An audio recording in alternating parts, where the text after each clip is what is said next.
পরশে ইশরাত জাহান জেরিন। প্রথম অংশ। রাত 1টার দিকে জামা কাপড় প্যাক করে বাসা থেকে পালিয়ে যাই। না পালিয়ে কি উপায়? সৎ মা আর আমার বাবা পারিবারিক ধন পরিশোধ করতে না পারায় চেয়ারম্যানের নেশাখোর ছেলের সাথে আমার বিয়ে ঠিক করে। 2 দিন আগেই পালিয়ে এসেছি। বিয়ের আগের দিন রাতে তো সবাই জেগেই কাটাবে, তখন কি আর পালানো যাবে নাকি? প্রথমেই বাস স্ট্যান্ডে যাই, সেখানে গিয়েই ঢাকার উদ্দেশ্য রওনা হব। সেখানে আমার এক এফএনডি প্রিয়ার বাড়ি। আগেই ওর সাথে কথা বলে রেখেছি। প্রিয়া সব কিছুর ব্যবস্থা করে রেখেছে আমার জন্য। 6 ঘন্টার মধ্যেই ঢাকা পৌঁছে যাই। প্রিয়া বাস স্ট্যান্ডে লোক পাঠিয়ে দিয়েছিল আমার জন্য। 1 ঘন্টার মধ্যেই ওদের বাড়ি পৌঁছে যাই। বাড়ির সামনে গিয়ে একটা কথাই চিন্তা করছিলাম, যে এটা বাড়ি নাকি প্রাসাদ। আচ্ছা, এত বড় বাড়িতে থাকতে এদের ভয় করে না? আমার কাছে তো দিনে থাকার জন্য এই বাড়িগুলো ঠিকই মনে হয়, কিন্তু রাতে কেন জানি ভুতুড়ে লাগে। বাড়ির মধ্যে ঢুকতেই দেখি প্রিয়া আমার জন্য W8 করছে। ওমা, বড় লোকরা এত সকালে উঠতে পারে নাকি? তুই এত সকালে আমার জন্য ওয়েট করছিলি বুঝি? না, বিএফের পালিয়ে আসার কথা ছিল তো, তাই না ঘুমিয়ে দাঁড়িয়ে আছি। আরে জানি। হয়েছে, এখন কি এখানেই দাঁড়িয়ে থাকবো নাকি বাড়ির ভেতরও আসতে বলবি? ভিড়তে আয় নূর, তোর রুম রেডি করে রাখা হয়েছে। তুই ফ্রেশ হ আগে, তারপর কিছু খেয়ে রেস্ট কর। না রে, আগে ঘুমাবো, অনেক টায়ার্ড লাগছে আমার। আচ্ছা ঠিক আছে, এই বলে প্রিয়া আমাকে রুমে পৌঁছে দিয়ে চলে যায়। আমি একবার রুমটা ভালো করে দেখে নেই। ঘরটা সত্যিই অনেক সুন্দর। বেলকনিটায় গিয়ে আরও বেশি ভালো লাগলো, কারণ বেলকনি থেকে চারিপাশটার মনোরম দৃশ্য খুব সুন্দরভাবে উপভোগ করা যায়। হঠাৎ চোখ গেল আমার পাশের বেলকনিটার দিকে, যেটা আমার একেবারে আশাপাশি। এটা দেখে বুঝতেই পারছিলাম এই বেলকনিটা নিশ্চয়ই আমার পাশের ঘরটার balcony. But I don't care. এরপর আর কিছু না ভেবে বিছানায় এসে কখন যে ঘুমিয়ে পড়ি আল্লাহ জানে। ঘুম থেকে উঠে দেখি ঘড়িতে 12টা ছুঁই। তাড়াতাড়ি করে উঠে বসি। এমা, এত দেরি করে তো আমি কখনো ঘুম থেকে উঠি না, তাও আবার আজকে প্রথমে এই বাড়িতে এসেছি। না জানি আমার ফ্রেন্ড এবং তার পরিবারের সদস্যরা আমাকে নিয়ে কি ভাবছ। রুম থেকে বের হয়ে সিঁড়ি দিয়ে একেবারে নিচে নেমে যাই, যেখানে দেখি কিছু সার্ভেন্ট কাজ করছিল। আমি তাদেরকে জিজ্ঞাসা করি, এই বাড়ির বাকিরা কোথায়? তারা আমাকে উত্তর দেয় যে আপাতত প্রিয়া ম্যাডাম ছাড়া এই বাড়িতে আর কেউ নেই। আমি বেশ অবাক হই। তারপর সার্ভেন্টেরকে জিজ্ঞাসা করি প্রিয়ার রুম কোনটা। তারা আমাকে প্রিয়ার রুমটা দেখিয়ে দেয়, কিন্তু ওর রুমের দরজাটা ভেতর থেকে লক করা ছিল। হয়তো ও ঘুমাচ্ছে, তাই আমি আর ওকে বিরক্ত না করে নিজের রুমে চলে যাই। সেখানে গিয়ে বাড়ির কথা ভাবতে শুরু করি। না জানি সেখানকার কি অবস্থা। ওই নেশাখোর নরখাদকটা কি আমাকে খুঁজে বেড়াচ্ছে? নাও তো খুঁজতে পারে, হয়তো নেশা করে কোথায় পড়ে আছে। আসলে ওর নাম রিফাত। এলাকার যেমন নামকরা গুন্ডা, তেমনি ভয়ানক একটা মানুষ। নিজের স্বার্থ উদ্ধার করতে সে সব পারে।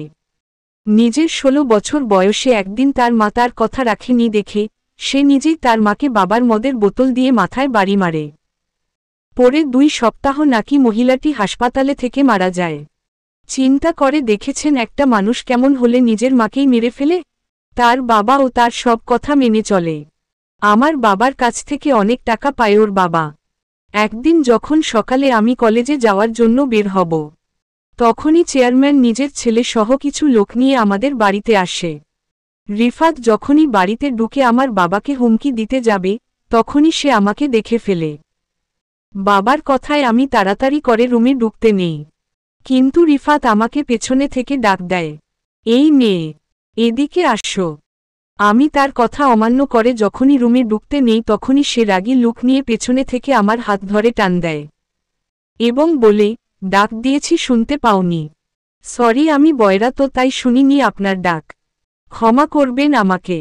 আমার এমন কথা শুনে রাগ করার বদলে আমার দিকে তাকিয়ে একটা মুচকি হাসি দিল সে। তারপর আমাকে রুমে যেতে বলল। আমিও তাই করি। এরপর তারা আমার বাবার সাথে কি যেন একটা কথা বলে বাড়ি থেকে চলে যায়। তারা চলে যাওয়ার পরপরই বাবার কাছ থেকে হঠাৎ শুনি চেয়ারম্যানের ছেলের সাথে আমার নাকি বিয়ে ঠিক হয়েছে। আমি এসব কিছু মেনে নেইনি। অনেক জোর করা হয় আমাকে। যত যাই হোক না কেন একটা নরখাদককে তো আর বিয়ে করা যায় না। পরে যদি বিয়ের রাতে আমাকেও মেরে ফেলে। কিন্তু একটা কথা কি জানেন, আমি অনেক দেখেছি এমন রাগী আর পাঁচি ছেলেরা অল টাইম অনেক হ্যান্ডসাম হয়ে থাকে। রিফাতও তেমনি। খুনি না হলে ওকে বিয়ে করতে কোনো পিএলএম ছিল না। যাই হোক, এসব ভাবতে ভাবতে কখন যে প্রিয়া আমার রুমে এসে দাঁড়িয়েছিল খেয়ালই করিনি। বাড়ির কথা মনে পড়ছে? না। আচ্ছা, এই বাড়ি এত ফাঁকা কেন? সব কই? W8 বলছি। আসলে বাড়ির কথা মনে পড়ছে? না। আচ্ছা, এই বাড়ি এত ফাঁকা কেন? সব কই? W8 বলছি। আসলে পূর্বের অংশ। আসলে আমার মম ড্যাড ইতালি গিয়েছে একটা লং ট্রিপে। আর আমার বড় ভাইয়া সে আজকালকের মধ্যেই বাড়ি চলে আসবে। সেও বিজনেস ট্রিপে সিঙ্গাপুর গিয়েছে। তাই বাড়ি এত ফাঁকা লাগছে। তোর কি এত বড় বাড়িতে ভয় করে না? দূর বোকা, ভয় কেন করবে? শোন, আমি কাল সকালে কিন্তু ভার্সিটি চলে যাব, তুই নিজের খাওয়া দাওয়া সবকিছুর দিকে খেয়াল রাখবি। ওকে ওকে। ওই মেয়ে, তুই এমন লাইফস্টাইলে অভ্যস্ত, তাই তো তোর এত বড় বাড়িতেও ভয় লাগে না। এখন তোকেও তো হতে হবে। আমার কথা বাদ দে, কিছু একটা ব্যবস্থা করে নিব রিফাতের ঝামেলাটা শেষ হয়ে গেলেই। এদিকে নূর ভাবছে রিফাত তো নেশাখোর, তাই হয়তো ওর কথা মনেও নেই তার। কিন্তু সব অনিশ্চয়তা যেমন ঝুঁকি নয়, তেমন সব সময় সবার ধারণাও সঠিক হয় না। ওদিকে নূরের বাড়ির সবাইকে গুদামঘরে বন্দী করে রেখেছে রিফাত। তার ধারণা এসবের পেছনে এদেরই হাত। কারণ স্বাভাবিক মেয়েকে বাঁচাতে যেকোনো বাবা মাই এমনটা করতে বাধ্য। এই যে হবু শ্বশুর আব্বা এবং আম্মাজান, আপনারা নিজেকে অনেক বেশি হুঁশিয়ার মনে করেন, তাই না? আমি আপনাদের অসম্মান করতে চাই না, আর এটাও চাই না আপনাদের মান ইজ্জত নষ্ট হোক। তাই তাড়াতাড়ি কোন কিছু না লুকিয়ে বলে দেন যে আপনারা আপনাদের মেয়েকে কোথায় লুকিয়েছেন। এসব শুনে নূরের সৎমা বলে উঠে, আরে ওই মেয়ে যে চুনকালি দিয়ে পালাবে আমরা কেমনে জানব? আমি তে খুশিই হয়েছিলাম আপদ বিদায় হবে এই ভেবে। Mind your language. আমি নূরকে ভালোবাসি। আর একটা বাজে কথা বললে না এখানে জিন্দা দাফন করব সবাইকে। আর আরেকটা কথা, পরে যদি আমি জানতে পারি এসবের পেছনে আপনাদের হাত আছে, তাহলে তো বুঝতেই পারছেন আমার থেকে খারাপ আর কেউ হবে না। So be careful. এই বলে নূরের সৎ বোনকে রিফাত জোর করে তার সাথে করে নিয়ে যায়। মেয়েটার বয়স 17 বছর। নাম নেহা। প্লিজ আমার মেয়েটাকে নিও না। ওর সাথে কিছু করো না প্লিজ। নূর আপনার মেয়ে না দেখে এতদিন ওর সাথে অনেক কিছু করেছেন। ওর মা বেঁচে থাকলে হয়তো তারও অনেক কষ্টে লাগত। তাই এখন এই কষ্টটা আপনিও একটু উপভোগ করেন। এই বলে সে নেহাকে তার সাথে করে নিয়ে অন্য একটা রুমে বন্দী করে। চাইলে সে নেহার সম্মান নষ্ট করতে পারত, কিন্তু তার মনে প্রাণে শুধুমাত্র নূর। পুরো চট্টগ্রামে নূরকে খোঁজা হয়ে গিয়েছে তন্ন তন্ন করে, কিন্তু তাকে কোথাও খুঁজে পাওয়া যায়নি। এর মূল কারণ হচ্ছে বোরকা আর নিকাব। এইটা পরে পালিয়েছিল বলে রাতের আধারে কেউ নূরকে চিনতে পারেনি। রুমে এসে রিফাত রাগের বশে সবকিছু নষ্ট করে ফেলে, সবকিছু ভেঙে ফেলে। না নূর, তুমি এমন করতে পারো না আমার সাথে। আমি সত্যি তোমাকে ভালোবাসি। তোমার জন্য সব ছাড়তেও আমি রাজি। আমার টাকা পয়সা নেশা কিছুই চাই না। ফিরে আসো তুমি জান। আমার ভালোবাসাটা দেখানোরও সুযোগ দিলে না তুমি।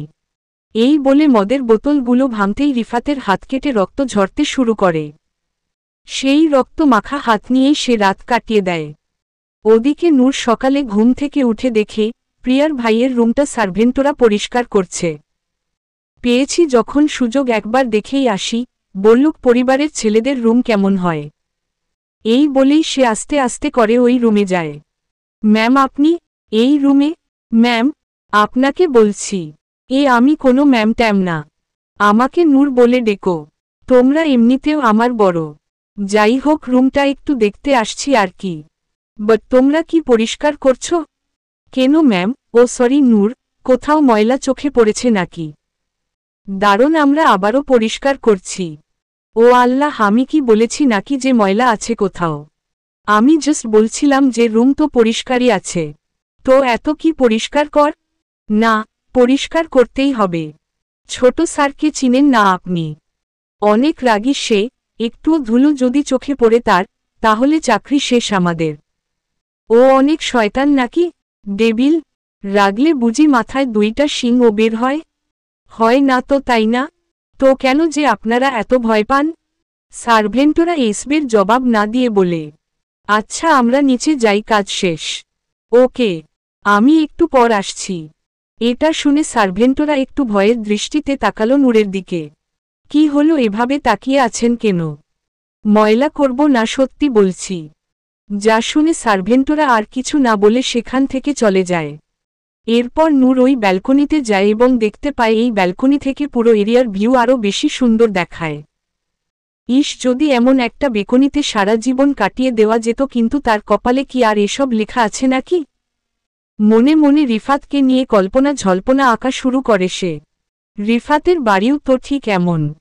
ওই বাড়ির বউ হলে হয়তো আজ সেও ব্যালকনিতে বসে ভিউ উপভোগ করত। দূর ছাই, এসব কি ভাবছি, মাথাটা আমার পুরোই গেছে। এসব বলে নিজেই একা একা হাসা শুরু করে দেয়। শীতকাল চলছিল, সকালের সূর্যগুলোর কিরণ যেন নূরের উপর জোতাই ছড়াচ্ছিল।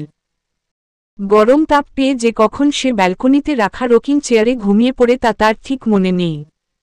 এদিকে আজ প্রিয়াও তার খোঁজ নিতে আসেনি। আসবে কি করে?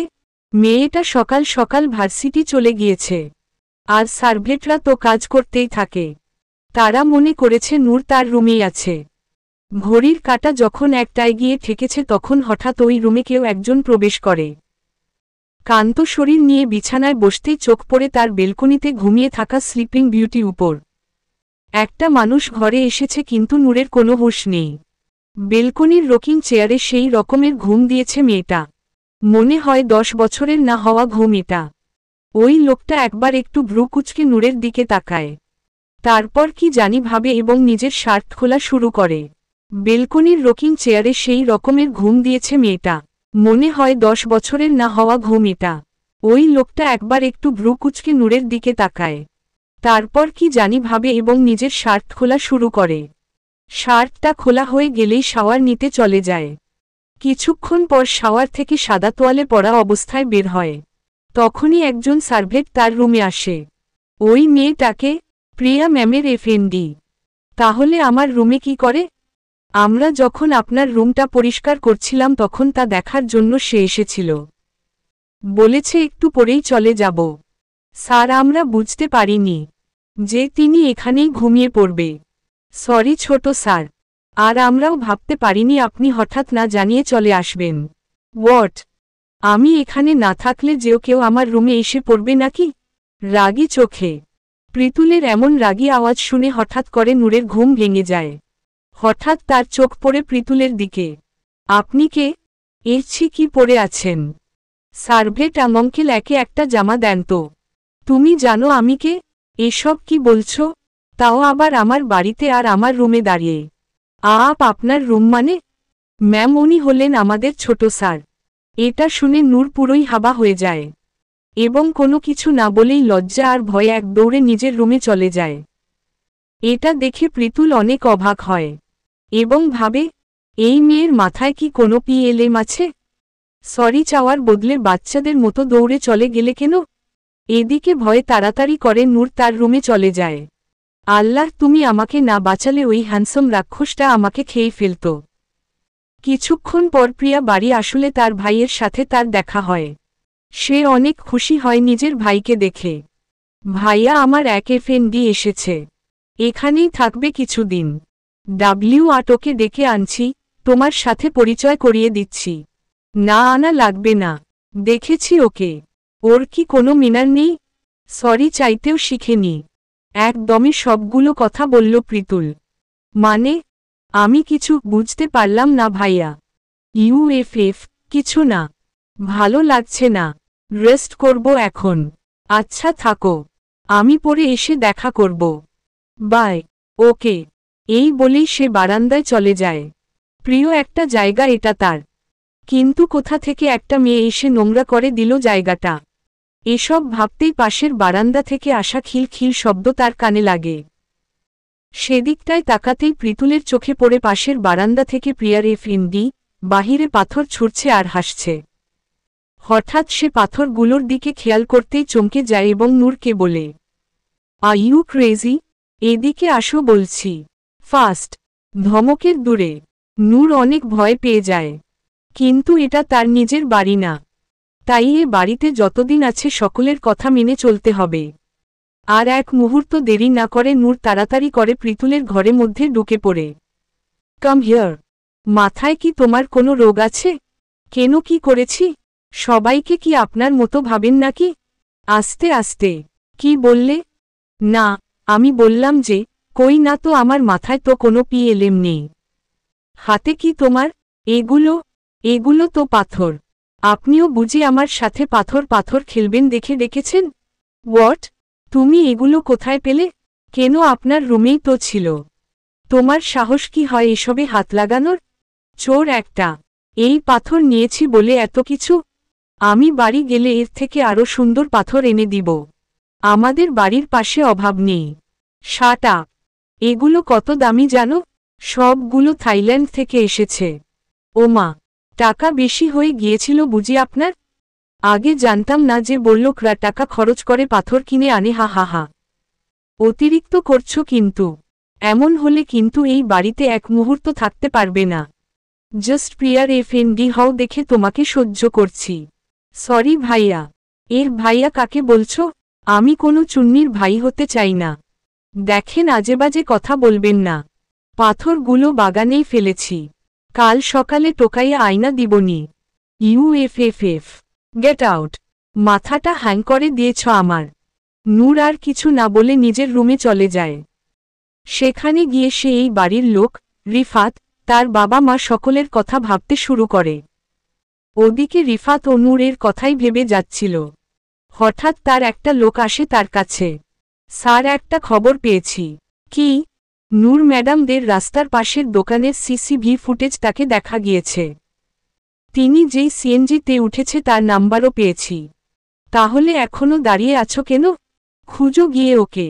যা শুনে তাড়াতাড়ি করে তার লোকেরা সেখান থেকে চলে যায়। কিছুক্ষণের মধ্যেই রিফাতের ফোনে একটা কল আসে। রিফাতের কথা শুনে মনে হচ্ছিল ফোনের সেই লোকটি তার কাছের কেউ, পছন্দের মানুষ তার, আর খুব তাড়াতাড়ি তার সাথে দেখাও করবে সে। এভাবে 2 দিন কেটে যায়। ওদিকে 2 দিনে নূর আর প্রীতুলের মধ্যে মোটামুটি একটা ভালো সম্পর্কই তৈরি হয়ে গিয়েছে। কিন্তু সুযোগ পেলে কেউ কাউকে ছেড়ে কথা বলে না। রাতে খাওয়া দাওয়া করে নূর তার রুমের ব্যালকনিতে গিয়ে যখনই দাঁড়ায় তখনই পেছনে থেকে একটা হাত তার কোমরে স্পর্শ করে। সারা গা নূরের শিরশিরিয়ে উঠে। ঘুরে তাকাতেই প্রীতুলকে দেখতে পায় সে। আপনি? কিছু বলার আগেই নূরকে কথা বলতে নিষেধ করে প্রীতুল। আজ আমি বলবো, তুমি শুনবে। প্রথম তোমাকে যখন ঘুমন্ত অবস্থায় দেখেছিলাম তখনই তোমাকে আমার অনেক ভালো লেগে যায়। আমি এরই মধ্যে তোমাকে ভালোবেসে ফেলেছি। আই লাভ ইউ নূর। সত্যি বলছো? জানো, আমারও না তোমাকে অনেক ভালো লেগেছিল। এটা শোনা মাত্রই প্রীতুল নূরকে জড়িয়ে ধরে। কিন্তু তখনই অ্যালার্ম বেজে ওঠে। আর ধরফরিয়ে নূর ঘুম থেকে উঠে বসে।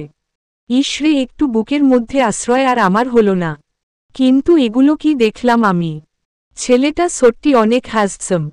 কিন্তু তার সাথে আমার কিছু হওয়া কি আদৌ সম্ভব? আমি নিজ থেকে কি কিছু ট্রাই করে দেখব? সব সময় যে ছেলেদেরই আগে প্রপোজ করতে হবে তা কোনো ফ্যাক্ট না। এরপর সে ফ্রেশ হয়ে প্রীতুল আর প্রিয়ার সাথে নাস্তা করে। এভাবে আরও কিছু দিন চলে যায়। কিন্তু প্রীতুলের নূরের প্রতি কোনো ফিলিংস নেই। রাতে যখন সে বাসায় আসে তখন নূর না বলেই তার রুমে যায়। ওমা, নূর নাকি? এনি পিএলএম? অনেক পিএলএম। আচ্ছা, আপনার সাথে কি একটু কথা বলা যাবে? একা একা ভালো লাগছে না। কেন, প্রিয়া কোথায়? পার্কতে গিয়েছে। ও, তাহলে তুমি কেন যাওনি? এসব আমার ভালো লাগে না। আমারও। বাট কি করব, যেতে তো হবেই, তাই না? যাই হোক, কাম হিয়ার। কি বলবে বলো। আপনার জিএফ আছে? এসব ভালোবাসা, জিএফ, বিএফ ছাড়া অন্য কিছু কি বলবেন আপনি? আচ্ছা ঠিক আছে। বাই দ্য ওয়ে, আপনার হাতে ওটা কিসের বই? পেয়ে পটানোর থেরাপি। আয় হায়, এগুলোও পড়েন? দেখি আমিও পড়ব। দূর বোকা, এটা একটা ইংলিশ নোবেল। পড়বে? আয়, এসব আমার মাথায় ঢুকবে না। ইথাত তখনই প্রীতুলের ফোনে কল আসা শুরু করে। একবার না বরং বারবার। অনেকবার কল কাটার পরও যখন ফোন আসা বন্ধ হয়নি তখন প্রীতুল বিরক্ত হয়ে ফোন অফ করে দেয় এবং নূরকে জিডিএ8 বলে নিজের রুমে যেতে বলে। নূর কিছু বুঝতে না পেরে মন খারাপ করে রুমে চলে যায়। ওদিকে রিফাত তার লোকেদের ডেকে বলে, নূরের বাবা মাকে ছেড়ে দাও, আর এটাও বলে দিও আমি সব টাকা মওকুফ করে দিয়েছি। আর শুনো এই সপ্তাহেই কিন্তু আমি রওনা হয়ে যাবে, সব ব্যবস্থা করে রাখো। Okay sir. এই বলে সে নেহার কাছে যায়, যাকে সে রুমে বন্দী করে রেখেছিল। একটু পরে আমার লোকেরা তোমাকে তোমার বাড়ি দিয়ে আসবে, আমি কোথাও যাব না। হোয়াট? কেন? কারণ আমি আপনাকে ভালোবাসি, বিয়ে করতে চাই। বয়স কত একবার দেখেছ তোমার? ভালোবাসা বয়স মানে না, আমাকে বিয়ে করে নেন প্লিজ। প্রথম দেখাতেই ভালো লেগে গিয়েছিল আপনাকে। আপু তো চলেই গিয়েছে, অনেক দিন হয়ে গিয়েছে। তাহলে আমাকে ভালোবাসতে কি পিএলএম আপনার? এখনো বাচ্চা তুমি, তাই আবেগের বশে এসব বলছো। পড়াশোনা করো, ওটাই ভালো তোমার জন্য। আর আমি নূরকেই ভালোবাসি, সব করতে পারি ওর জন্য আমি। এই বলে রিফাত সেখান থেকে চলে যায়। আর নেহা কান্না করা শুরু করে দেয়। রাতে জোর করে নেহাকে তার বাড়ি রেখে আসা হয়। ওদিকে রাতে যখন নূর তার রুমে ঘুমাচ্ছিল তখনই কেউ একজন তার অন্ধকার রুমে ঢুকে পড়ে। কালো ছায়া ছাড়া কিছুই দেখা যাচ্ছিল না। হঠাৎ সেই লোকটি নূরের মাথায় হাড় বুলিয়ে দিয়ে বারান্দায় কিছুক্ষণ দাঁড়ায়, আর তারপর ওদিকে রাতে যখন নূর তার রুমে ঘুমাচ্ছিল তখনই কেউ একজন তার অন্ধকার রুমে ঢুকে পড়ে। কালো ছায়া ছাড়া কিছুই দেখা যাচ্ছিল না। হঠাৎ সেই লোকটি নূরের মাথায় হাড় বুলিয়ে দিয়ে বারান্দায় কিছুক্ষণ দাঁড়ায়, আর তারপর পূর্বের অংশ। কিছুক্ষণ লোকটি বারান্দায় গিয়ে নূরের দিকে দৃষ্টি দিয়ে তাকিয়ে থাকে। তারপর নিজ থেকেই নিঃশব্দটা নিয়ে ওই রুম থেকে বেরিয়ে যায়। এত কিছুর পরের নূর গভীর ঘুমে আচ্ছন্ন ছিল। সকালবেলা প্রিয়ার সাথে দেখা করতে যখনই নূর তার রুমে যায় তখনই দেখতে পায় প্রিয়ার রুমে তার বাবা, মা আর একটা মেয়ে। আয় নূর, আমার আব্বু আম্মু এসেছে। নূর তাদের সালাম দিতেই খুব সহজেই তারা নূরকে আপন করে নেয়। তাদের সাথে যেই মেয়েটি ছিল সেও ঠিক এমনি ছিল। নূর, ওর নাম রাত্রি, আমার কাজিন। আমার বাবা মা যেখানে ঘুরতে গিয়েছিল সেখানে রাত্রি আরও 3 মাস আগেই থাকছে। তুমি প্রিয়ার এফএনডি তাই না? তোমার বাসা কোথায়? হুম, আমি নূর, আমুর বাসা চট্টগ্রাম। তোমার বাবা মা আসেনি? কথাটা শুনতেই মেয়েটার মুখ কেমন যেন ফ্যাকাশে হয়ে যায়। তখনই প্রিয়া নূরের কানের কাছে গিয়ে বলে ওঠে, ওর বাবা মা নেই, আমাদের সাথেই থাকে ও। আন্টি আর আঙ্কেল অনেক আগেই অ্যাক্সিডেন্টে মারা গিয়েছে। আল্লাহ, সরি গো, আমি আসলে বুঝতে পারিনি। আরে সরি চাওয়ার কি আছে? রাতে ঘুম হয়নি, তাই অনেক ঘুম পাচ্ছে, কিন্তু রেস্ট নিলে হয়তো শরীরটাও ঠিক হয়ে যাবে। হুম হবে। আমি আর প্রিয়া তাহলে এখন যাই কেমন?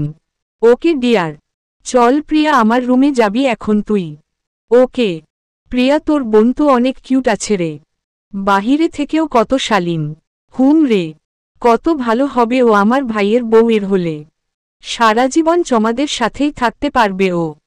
কথাটা শুনতেই নূর হা হয়ে প্রিয়ার দিকে তাকিয়ে প্রশ্ন করল, কি বলছিল এসব?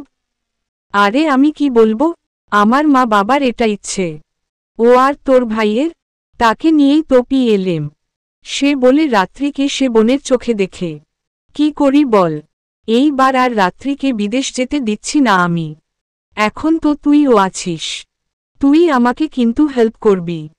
এসব শুনে কষ্ট পেলেও নূর একটু হ্যাপি হয়, কারণ প্রীতুল এই মেয়েকে লাভ করে না এটা ভেবে।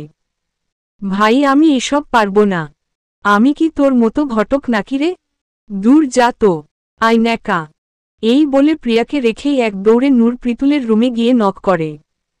ভেরত থেকে কোনো সারা শব্দ না আসায় একাই ভিতরে ঢুকে পড়ে। কিন্তু সেখানে গিয়ে দেখে ঘুমে কেউ নেই। আল্লাহ, এই হ্যান্ডসামটা কই গেল? তাও আজ এত সকালে? মন খারাপ করে রুমে আসতেই প্রিয়ার সাথে আবার দেখা। কিরে, দৌড়ে কই চলে গিয়েছিলি? তোর ভাই কই গিয়েছে রে? শুনেছি মাঝরাতে ইমার্জেন্সি কাজে তাকে অফিসে যেতে হয়েছিল। ও, কি আর করার, সন্ধ্যায় বাড়ির ফোনে অফিস থেকে কল আসে। টেলিফোনের সামনেই নূর বসেছিল, তাই কাউকে না পাওয়ায় তাকেই কলটা ধরতে হয়। এই ছেলো, কে বলছেন? পৃথুল। তুমি কেন ফোনটা ধরলে? কেউ ছিল না তাই আমি ধরেছি। কেন কোনো পিএলএম আপনার? আরে না, বাসায় বলে দিও গেস্ট রুম ঠিক করতে। আমার একজন গেস্ট আসবে আজ। কত গেস্ট যে আপনাদের, সামলাবেন কেমন করে? তোমাকে যেমন করে সামলাই চুন্নি। দেখেন ভালো হবে না কিন্তু। আসেন খালি বাড়ি, হঠাৎ করেই রাত্রি চলে আসে সেখানে। কার সাথে কথা বলছো? পৃথুল। দাও আমার কাছে, এই বলেই কথা বলা শুরু করে। কিন্তু পৃথুল বিজি আছে বলে ফোনটা রেখে দেয়। নূর, পৃথুল তোমার বয়সে অনেক বড়, আর যেহেতু ও প্রিয়ার ভাই তাই ওকে তুমিও ভাইয়া বলেই ডাকবে। ওকে আপু। এই মনে রাত্রিকে বকতে বকতে নূর সেখান থেকে চলে যায়। সন্ধ্যায় অফিস থেকে পৃথুল তার গেস্টকে নিয়ে তাড়াতাড়ি চলে আসে। পৃথুলের বাড়ি ফেরার কথা শোনা মাত্রই নূর দৌড়ে নিচে চলে যায়। সিঁড়ির কাছে দাঁড়িয়ে থাকে সে। হঠাৎ পৃথুলের পেছনে থেকেই গেস্ট বাড়ির মধ্যে ঢুকে। যা দেখে নূর অবাক হয়ে যায়, আর তাড়াতাড়ি করে নিজের রুমে চলে যায়। খাওয়ার সময় হলেও সে নিচে নামে। এই বাড়ির মানুষ আবার গেস্টদের ছাড়া খাবার খায় না, তাই পৃথুলের মা নূরকে আনার জন্য তার রুমে সার্ভেন্ট পাঠাতে নেয়। কিন্তু পৃথুল বলে, W8 আমি যাচ্ছি। এমনিতেও ফোনটা আমি ভুল করে নিজের রুমেই ফেলে এসেছে, তাই ওর রুম যেহেতু আমার পাশেই তাই আমিই না হয় যাচ্ছি। কেউ এসবে দ্বিমত পোষণ করে না। রুমের দরজা লাগানো ছিল। অনেকবার ডাকার পর ভিতর থেকে নূর জিজ্ঞেস করে, কে আপনি? আরে আমি পৃথুল। দরজা খুলো। ও আচ্ছা, W8 খুলছি। এই বলেই নূর রুমের দরজা খুলে দেয়। সবাই W8 করছে তোমার জন্য। খাবে না? না ক্ষুধা নেই। আপনার গেস্ট কখন যাবে? 1-2 সপ্তাহ সে এখানেই থাকবে। কিন্তু কেন? এত দিন থাকা লাগে নাকি? যেতে বলেন এখনই। আরে এসব কি কথা বলছো? নিচে সবাই W8 করছে এই বলে সে নূরের হাত ধরে জোর করে তাকে নিচে নিয়ে আসে। নূর শুধুমাত্র নিজের মুখ ডাকার ট্রাই করছিল। নিচে আসতেই গেস্টের নজর তার দিকে মোড়ে। নেশালো চাহনি ছিল, একটা মেয়েকে পাগল করার জন্য যথেষ্ট। হঠাৎ পৃথুল তার গেস্টকে বলে, ওর নাম নূর, প্রিয়ার এফএনডি, ও এখানে। কথাটা শেষ না করতেই নূর বলে উঠে, আমি পৃথুলের ওয়াইফও। এটা শুনে তো সবার মাথায় বাস পড়ে। প্রতিটা মানুষ নূরকে প্রশ্ন করা শুরু করে। পৃথুল নিজেও কিছুই বুঝতে পারছিল না। আসলে বউ বলতে তার সাথে আমার আংটি বদল হয়ে গিয়েছে। সরি লুকিয়েই সব কিছু করা হয়েছে। এসব শুনে পৃথুল নূরকে বলে, যাই হোক আমার রুমে আসো কথা আছে। কোনো মতে সবাইকে এড়িয়ে নূরকে নিয়ে রুমে চলে যায় পৃথুল। তোমার মাথা তো ঠিক আছে? এগুলো কি বলছো তুমি? আমার সাথে তোমার আন্টি বদল হলো কবে? আর আমাদের মাঝে তো কিছুই নেই, তাহলে কেন তুমি সবাইকে মিথ্যে কথা বলেছ? আমাকে ভুল বুঝবেন না, আমি শুধুমাত্র নিজেকে বাঁচানোর জন্য এসব বলেছি। তুমি কি সব বলছো? আমি কিছুই বুঝতে পারছি না। প্লিজ সবকিছু আমাকে খুলে বল। আচ্ছা বলছি। নিচে যে লোকটা আপনার গেস্ট হিসেবে বসে আছে সে আর কেউ নয় বরং সেই ছেলে যার ভয়ে আমি চট্টগ্রাম থেকে মাঝরাতে ঢাকায় পালিয়ে এসেছিলাম। হোয়াট? কেন কি হয়েছিল? কি জন্য তুমি পালিয়ে এসেছ? যা শুনে নূর তার সাথে হওয়া প্রতিটা ঘটনা পৃথুলকে খুলে বলে। সবটা শুনে পৃথুল নিজেও বুঝতে পারছিল না যে সে কি করবে। কিন্তু চাইলে সে এই সুযোগটাকে কাজে লাগাতে পারে, কারণ এই সুযোগটাকে কাজে লাগালে হয়তোবা রাত্রিকে বিয়ে করা থেকে সে বেঁচে যাবে। পরে না হয় এক সময় সে ফ্যামিলিকে সবটা খুলে বলবে। তাই সে আর কোন কিছু না ভেবে নূরকে বলে উঠে, আমি তোমাকে সাহায্য করতে প্রস্তুত। সকলের কাছে মিথ্যাটা স্বীকার করে নিতেও প্রস্তুত। কিন্তু এর বদলে তোমার ও আমাকে সাহায্য করতে হবে। রাত্রি কি আমার জীবন থেকে দূরে সরিয়ে দিতে হবে। সব পারবো, প্লিজ হেল্প মি। এই বলে দুজনেই নিচে নেমে আসে। নিচে নামতেই রিফাত পৃথুলকে জিজ্ঞাসা করে, কিরে বন্ধু, তুই আমাকে রেখে কোথায় চলে গেলি? আর বাড়ির সকলে রিয়েকশন দেখে বোঝাই যাচ্ছে যে তোরা মিথ্যে কথা বলছিস। আরে আমরা মিথ্যে কথা বলবো কেন? হয়তোবা কাউকে বাঁচাতে। এদিকে এইসব শুনে যেমন প্রিয়ারও মন খারাপ হয়ে যায় তেমনি রাত্রি কান্না করতে করতে তার রুমে চলে যায়। প্রিয়া কিছুতেই এইসব মেনে নিতে পারছিল না। খাওয়া দাওয়া শেষ করে রিফাত যখন তার রুমে যায় তখন সে মনে মনে একটা কথাই বলে, কি করে দূরে সরে যাবে নূর তুমি? অনেক ভালোবাসি তোমাকে, সব ছেড়ে দিয়েছি, এখন তুমি যদি আমাকে ছেড়ে দাও তাহলে যে জীবনের কোনো মূল্য নেই। রাতে প্রীতুলের কথা মতো নূর তার দরজা লাগিয়ে শুয়ে পড়ে। কিন্তু হঠাৎ করে মাঝরাতে তার প্রচণ্ড পানির পিপাসা লাগে। আজ সার্ভেন্ট তার রুমে পানি পর্যন্ত দিয়ে যায়নি। বিপদ যখন আসে তখন চতুর্দিক দিয়ে ঘেরাও করে। আস্তে আস্তে করে নূর কিচেনের দিকে যেতে লাগে। কিন্তু যখনই সে প্রীতুলের রুম অতিক্রম করবে তখনই তার বুকের স্পন্দন বেড়ে যায়। কারণ তার মনের ভিতর একটাই ভয়, যদি পালিয়ে আসার কারণে রিফাত তাকে মেরে ফেলে। কিন্তু সাহস করে সে ওই রুম অতিক্রম করে কিচেনের দিকে চলে যায়। এরপর পানি নিয়ে একটু রিল্যাক্স ফিল করার জন্য সোফায় বসে। আর তখনই সে পেছনে থেকে একটা হাত অনুভব করে। নূর পেছনে তাকাতেই চমকে যায়। কিন্তু কোন শব্দ করার আগেই সে হাতটা তার মুখ চেপে ধরে। আর তখনই ভয়ে নূরের কথা বন্ধ হয়ে যায়। আপনি চুপ, রুমে আসো আমার। এই বলেই সেই লোকটা নূরকে রুমে নিয়ে গিয়ে দরজা লাগিয়ে দেয়। চিৎকার পর্যন্ত করতে পারছিল না সে। কিন্তু তখনই সেই লোকটি নূর পেছনে তাকাতেই চমকে যায়। কিন্তু কোন শব্দ করার আগেই সে হাতটা তার মুখ চেপে ধরে। আর তখনই ভয়ে নূরের কথা বন্ধ হয়ে যায়। আপনি চুপ, রুমে আসো আমার। এই বলেই সেই লোকটা নূরকে রুমে নিয়ে গিয়ে দরজা লাগিয়ে দেয়। চিৎকার পর্যন্ত করতে পারছিল না সে। কিন্তু তখনই সেই লোকটি পূর্বের অংশ। কিন্তু তখনই সেই লোকটি নূরকে দেখে হেসে দেয়। এত ভীতু তুমি জানতাম না নূর। হঠাৎ করে কেউ এমন করে? প্রীতুল ভাইয়া, তুমি এখানে কেন বসে আছো? এমনি পানি আনতে এসেছিলাম। কিন্তু আপনি? রিফাতের সাথে আড্ডা দিব, তাই কফি জন্য নিচে এসেছিলাম। আপনি বুঝি কফিও বানাতে পারেন? আচ্ছা আমাকে দেন তো। তুমি কফি বানিয়ে দিবে? ইস না, আমি তো আপনাদের থেকে কফি খাবো তাই দিতে বলেছি। এই নিজেরটা নিজে বানিয়ে খাও, ছেছোড়া একটা। আচ্ছা দিব, বাট আমার রুমে আসতে হবে। কেউ আছে নাকি? আরে না রে বাবা, ওকে ভাইয়া। ছি, আমাকে বলল ভাই বলে ডেকো না প্লিজ। ওকে খালু। হোয়াট? এই বলে তারা দুজনেই দৌড়ে দৌড়ি করে নিজের রুমে আসে। কিন্তু রুমে ঢুকেই নূর থমকে যায় রিফাতকে দেখে। নূর এটা দেখা মাত্রই প্রীতুলের দিকে তাড়ায়। কিন্তু প্রীতুল এমন ভাব করল যেন সে কিছুই জানে না। হাই নূর, ভিড়তে আসো। বাহিরে কোনো? প্রীতুল, আমি একটু রিফাতের সাথে আলাদা কথা বলতে চাই। ওকে, আমি নিচেই আছি।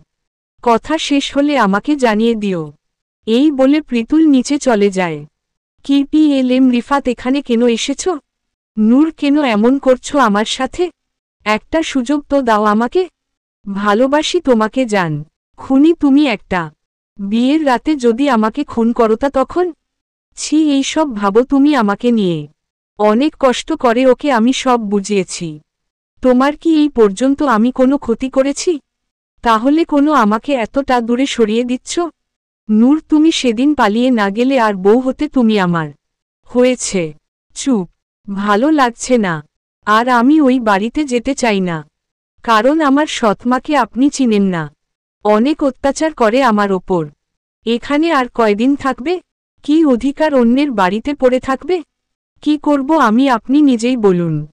এই বলে জেরিন কান্না করা শুরু করে দেয়। যা দেখে রিফাত তার কাছে আসে এবং সান্ত্বনা দেওয়ার ট্রাই করে। আপনি কি করে আমার খোঁজ পেয়েছেন? আমার জন্য এটা কোনো ব্যাপারই ছিল না। এসব বাদ দাও, এখন এসব জানার সময় না। চলো আমার সাথে, বাড়ি যাবে তুমি। তোমার বোন, বাবা সবাই ডাব্লিউ8 করছে তোমার জন্য। সম্ভব না, কারণ আমি প্রীতুলকে ভালোবেসে ফেলেছি। এটা শুনে রিফাত অনেক আঘাত পায়। শেষে কিনা এখন নিজের বন্ধুর সাথে ভালোবাসার মানুষকে নিয়ে লড়াই করতে হবে তাকে? এগুলো মিথ্যা কথা। আমি জানি তুরিমি আমাকে ভালোবাসো, শুধু কেন বুঝতে চাইছো না? প্লিজ, একা থাকতে চাই আমি। নূর, যেও না, যান প্লিজ। কিন্তু নূর কান্না করতে করতে নিজের রুমে চলে যায়। বাহিরে বসে থাকা প্রীতুলও কিছু বুঝতে পারছিল না যে কি এমন কথা হয়েছে ওদের দুজনের মাঝে যে নূর কান্না করছে। তাই তাড়াতাড়ি করে রুমে যেতেই সে দেখতে পায় রিফাতের কেমন জানি এক অবস্থা। ভেতর থেকে ভেঙে পড়ছে, বাট কাউকে কিছু বুঝতে দিচ্ছে না। কিরে, কি হয়েছে? কিছু না, রুমে যাব আমি, বাই। এই বলে সেও চলে যায়। প্রীতুলের মাথায় কিছুই ঢুকছিল না। পরদিন সকালে প্রীতুল জরুরি কাজে অফিস চলে গিয়েছিল। বেশ কয়েকদিন ধরে সে অনেক বিজি থাকে। আজ সকাল থেকেই অনেক বৃষ্টি পড়ছে, কখনো অনেক কখনো না বা ঝিরিঝিরি। পরিবেশটা ভালোই লাগছিল নূরের, কিন্তু তার মনের মধ্যে শুধু একটাই প্রশ্ন, জীবনের চলার পথের সঙ্গী হিসেবে কাকে বেছে নেওয়া উচিত? যাকে সে ভালোবাসে, নাকি যে তাকে ভালোবাসে? একদিকে প্রীতুল, যার চোখে সে ভালোবাসাই দেখতে পায়নি, অন্যদিকে রিফাত, যে কিনা তার জন্য মরিয়া। এভাবে কিছু দিন কেটে গেলে কেউ কারো সাথে তেমন আর কথা বলেনি। নূর এখন নিজেকে ঘরবন্দি করেই রাখে। কিছুদিন ধরে সে প্রেম দ্বিধায় ভুগছে, তাই হঠাৎ করেই সিদ্ধান্ত নেয় রিফাতের কাছে গিয়ে সরি চাইবে। কারণ ছেলেটা তার সাথে অন্যায় করেনি, শুধুমাত্র তার জন্য নিজের ঘর বাড়ি সবকিছু ছেড়ে সে এখানে পড়ে আছে। পাওয়ার সাথে সত্ত্বেও তার সাথে বাজে কিছু করেনি। আর ওদিকে প্রীতুল তো বিজি থাকে সারাদিন। কি আর করার, সে তো নিজের কাজই করছে। হঠাৎ নূর ঠিক করে যে সে রিফাতের কাছে গিয়ে ক্ষমা চাইবে। তাই সে কোনো কথা না বলে তাড়াতাড়ি করে তার রুমে যায়। কিন্তু রিফাত রুমে ছিল না। সার্ভেন্টকে জিজ্ঞেস করার পর সে জানতে পারে রিফাত ছাদে। তাই নূরও সেখানে চলে যায়। ছাদে গিয়ে নূর দেখতে পায় আকাশ অনেক মেঘলা, আজ বৃষ্টি পড়বে। তবুও রিফাত ছাদের এক কোণে দাঁড়িয়ে শীতল বাতাস অনুভব করছে, আর তার দৃষ্টি দূর সীমানায়। রিফাত, কি করছো? আরে তুমি আসো এখানে হঠাৎ। বৃষ্টি ভালো লাগে, আর এমন মেঘময় পরিবেশও, তাই ছাদে এসেছি। তোমার সাথে কিছু কথা ছিল। আমি সব সময়ই তোমার কথা শুনতে চেয়েছি, কিন্তু তুমি তো আমার সাথে কথাই বলতে চাও না। আর লজ্জা দিও না। সরি, তোমাকে আমি ভুল বুঝেছি। আমাকে বুঝলেই হবে, সরি চাওয়ার দরকার নেই। আমি তোমার জন্য সব করতে পারি, তুমি শুধু আমাকে বুঝলেই হবে। একদিন সত্যি বুঝবে জান, রিফাত তোমাকে কতটা ভালোবাসত। কিন্তু তখন আর সময়কে পেছনে আনতে পারবে না। অনেক আফসোস করতে হবে তোমাকে। নূর কিছুই বলে না, নিচের দিকে বেশ খানিকক্ষণ তাকিয়ে আছে। হঠাৎ করেই বৃষ্টি শুরু হয়ে যায়। নূর, নিচে চলো, বৃষ্টি পড়ছে। না, অনেক ভিজতে ইচ্ছে করছে, হয়তো পাপগুলো ধুয়ে যেতে পারে। পাগলি, তুমি কতটা নিষ্পাপ তুমি নিজেও জানো না। এইবার চলো নিচে, পরে ঠান্ডা লাগবে তখন বুঝবে। তুমি ভিজো না প্লিজ। এই বলে নূর রিফাতকে আটকে দেয়। রিফাত হা করে নূরের দিকে তাকিয়েছিল। মেয়েটা কি মায়াবী, বৃষ্টি দেখে পুরো বাচ্চাদের মতো করছে। এই মুখটা কি দেখার সৌভাগ্য আমার সারাজীবন হবে আল্লাহ? এমন সব প্রশ্নের খই ফুটছিল রিফারের মস্তিষ্কে। দুজনেই বৃষ্টিটি ভিজছিল। কি জানি প্রকৃতি তাদেরকে একে অপরের কাছে আনার চেষ্টা করছিল নাকি আরও দূরে সরিয়ে দেওয়ার পরিকল্পনা। কিছুক্ষণ পর বৃষ্টি কমে যায়। চলো নূর, নিচে চলো এবার। শুনো, কাল আমার সাথে একটু বাহিরে যেতে পারবে? কোথায়? কাঠগোলাপের বাগানে। যাবে? আল্লাহ, ওইটা আমার সবচেয়ে পছন্দের ফুল। তাহলে তো ভালোই হলো। রাতে প্রীতুল নূরের কাছে আসে। অনেক দিন নূরের সাথে তার দেখা হয় না, কথাও হয় না। কেমন আছো? ভালো, বাট কারো মতো এত বিজি না। কথা শোনাচ্ছ? কাকে? আর কেনই বা? হয়েছে, সরি, রাগ করতে হবে না আপনাকে। মুভি দেখবে? কেন নয়, কিন্তু এক কাজ করুন, রিফাতকেও ডেকে আনুন, একসাথে সবাই মুভি দেখব। ও আবার কেন? ওকে নিয়ে তো তোমার কত কাহিনী। কাহিনী জানার পরও সেদিন ওর মুখোমুখি আমাকে আপনি দাঁড় করিয়েছিলেন, মনপ নেই? হয়েছে, ডেকে আনছি। কিছুক্ষণ পর রিফাতও চলে আসে। ওদিকে রাত্রি যখনই প্রীতুলের ঘরে আসে তখন হঠাৎ রিফাতকে দেখতে পায়। কই যাওয়া হচ্ছে? প্রীতুল আর নূর ডেকেছে, মুভি দেখবে বলল। কই, আমাকে তো কেউ বলল না। তা আমি জানি না সত্যি। ঠিক আছে, তোমরা একা কেন, আমিও মুভি দেখব। আমারও ঘুম আসছে না। চলো। রিফাত আর কোন কিছু না বলে সোজা নূরের রুমে চলে যায়, আর তার পিছু পিছু রাত্রিও সেখানে যায়। রাত্রিকে দেখা মাত্রই প্রীতুলের মুখটা কেমন যেন ফ্যাকাশে হয়ে গিয়েছিল। আর তাই সে রাত্রিকে ওয়েলকাম করার বদলে তাকে জিজ্ঞাসা করে, তুমি এখানে কি করছো? এখনো ঘুমাওনি? ওমা, ডিস্টার্ব করলাম বুঝি? এটা শুনে নূর তাকে বলে, আরে না, ডিস্টার্ব করবে কেন, এখানে আসো, মুভি দেখব আমরা, একটু পরে মুভি শুরু হবে। সুন্দরভাবে সকলে বসে পড়ল। রাত্রির একপাশে প্রীতুল, তার পাশে নূর আর নূরের পাশে রিফাত। মুভির একটা সময় যখন রোমান্টিক সিন আসে তখন হঠাৎ করে নূর লক্ষ্য করে রাত্রি প্রীতুলের একটা হাত সুন্দরভাবে ধরে আছে। কিন্তু প্রীতুলের মুখ দেখে বোঝা যাচ্ছে যে সে অনেক আনকমফোর্টেবল ফিল করেছিল। এদিকে রিফাতের এসব দেখে কেমন যেন লাগছিল, তাই সে প্রীতুলকে বলে, দোস্ত আমি কফি বানিয়ে আনি। যা শুনে নূর বলে উঠে, আমিও যাব। কিন্তু প্রীতুল নূরকে বাধা দেয়। কেন জানি রিফাতের সাথে নূরের মেলামেশা তার পছন্দ নয়। কিন্তু রাত্রি কারণে বাধা দিয়েও লাভ হয়নি তার। কিচেনে যাওয়ার পর অনেকক্ষণ হয়ে যায় কিন্তু তারা একে অপরের সাথে একটা কথাও বলেনি। হঠাৎ করেই নূর তার গায়ে এমন কিছু দেখতে পায় যা দেখে সে চিৎকার করে রিফাতকে জড়িয়ে ধরে। আর তখনই রিফাত। কিচেনে যাওয়ার পর অনেকক্ষণ হয়ে যায় কিন্তু তারা একে অপরের সাথে একটা কথাও বলেনি। হঠাৎ করেই নূর তার গায়ে এমন কিছু দেখতে পায় যা দেখে সে চিৎকার করে রিফাতকে জড়িয়ে ধরে। আর তখনই রিফাত নূরের এমন কাণ্ড দেখে তাকে বুকে আগলে দেয়। আরে দেখো, তোমার চিৎকারের আওয়াজ শুনে বেচারা প্রজাপতিটাই দৌড়ে পালিয়েছে। আর এই বোকা মেয়ে, কেউ এত সুন্দর প্রজাপতি দেখে কি ভয় পায়? না মানে দূর থেকে তো দেখতে ভালোই লাগে, কিন্তু যদি কামড় দেয়? তাই ওদের সাথে আমি খাতিল করি না বাবা। বাবা? আরে ভাই, কথার কথা। তোমার ভাই কই? আশেপাশে তো কাউকেই দেখতে পাচ্ছি না। এই বলেই রিফাত এক গাল হেসে দেয়। আর নূর ও গাল দুটো পাকা টমেটোর মতো ফুলিয়ে কফি হাতে রুমে চলে যায়, যেখানে এখনো রাত্রি আর প্রীতুল বসে মুভি দেখছে। এসব দেখে নূর মনে মনে হিংসে করেছিল আর বলছিল, কি লুচু মেয়েরে বাবা। আর আমিও কাকে পছন্দ করি, এমনিতে তো মেয়েরা তার অ্যালার্জি, কিন্তু এখন দেখো কেমন গা ঘেঁষে বসে আছে। মনে পানি আর মাছ, কেউ কাউকে ছাড়া বাঁচতেই না। কি হলো, কফি কি দিবে নূর? রাত্রির এমন কথা শুনে নূরের গাটা এইবার আরও জ্বলে উঠল। আরে আপু, কফি কেন, তুমি বিষ চাইলে তাও এনে দিব। এই বলে মুচকি একটা হাসি দেয় নূর। আর নূরের কথার লজিক বুঝে প্রীতুলও না হেসে পারে না।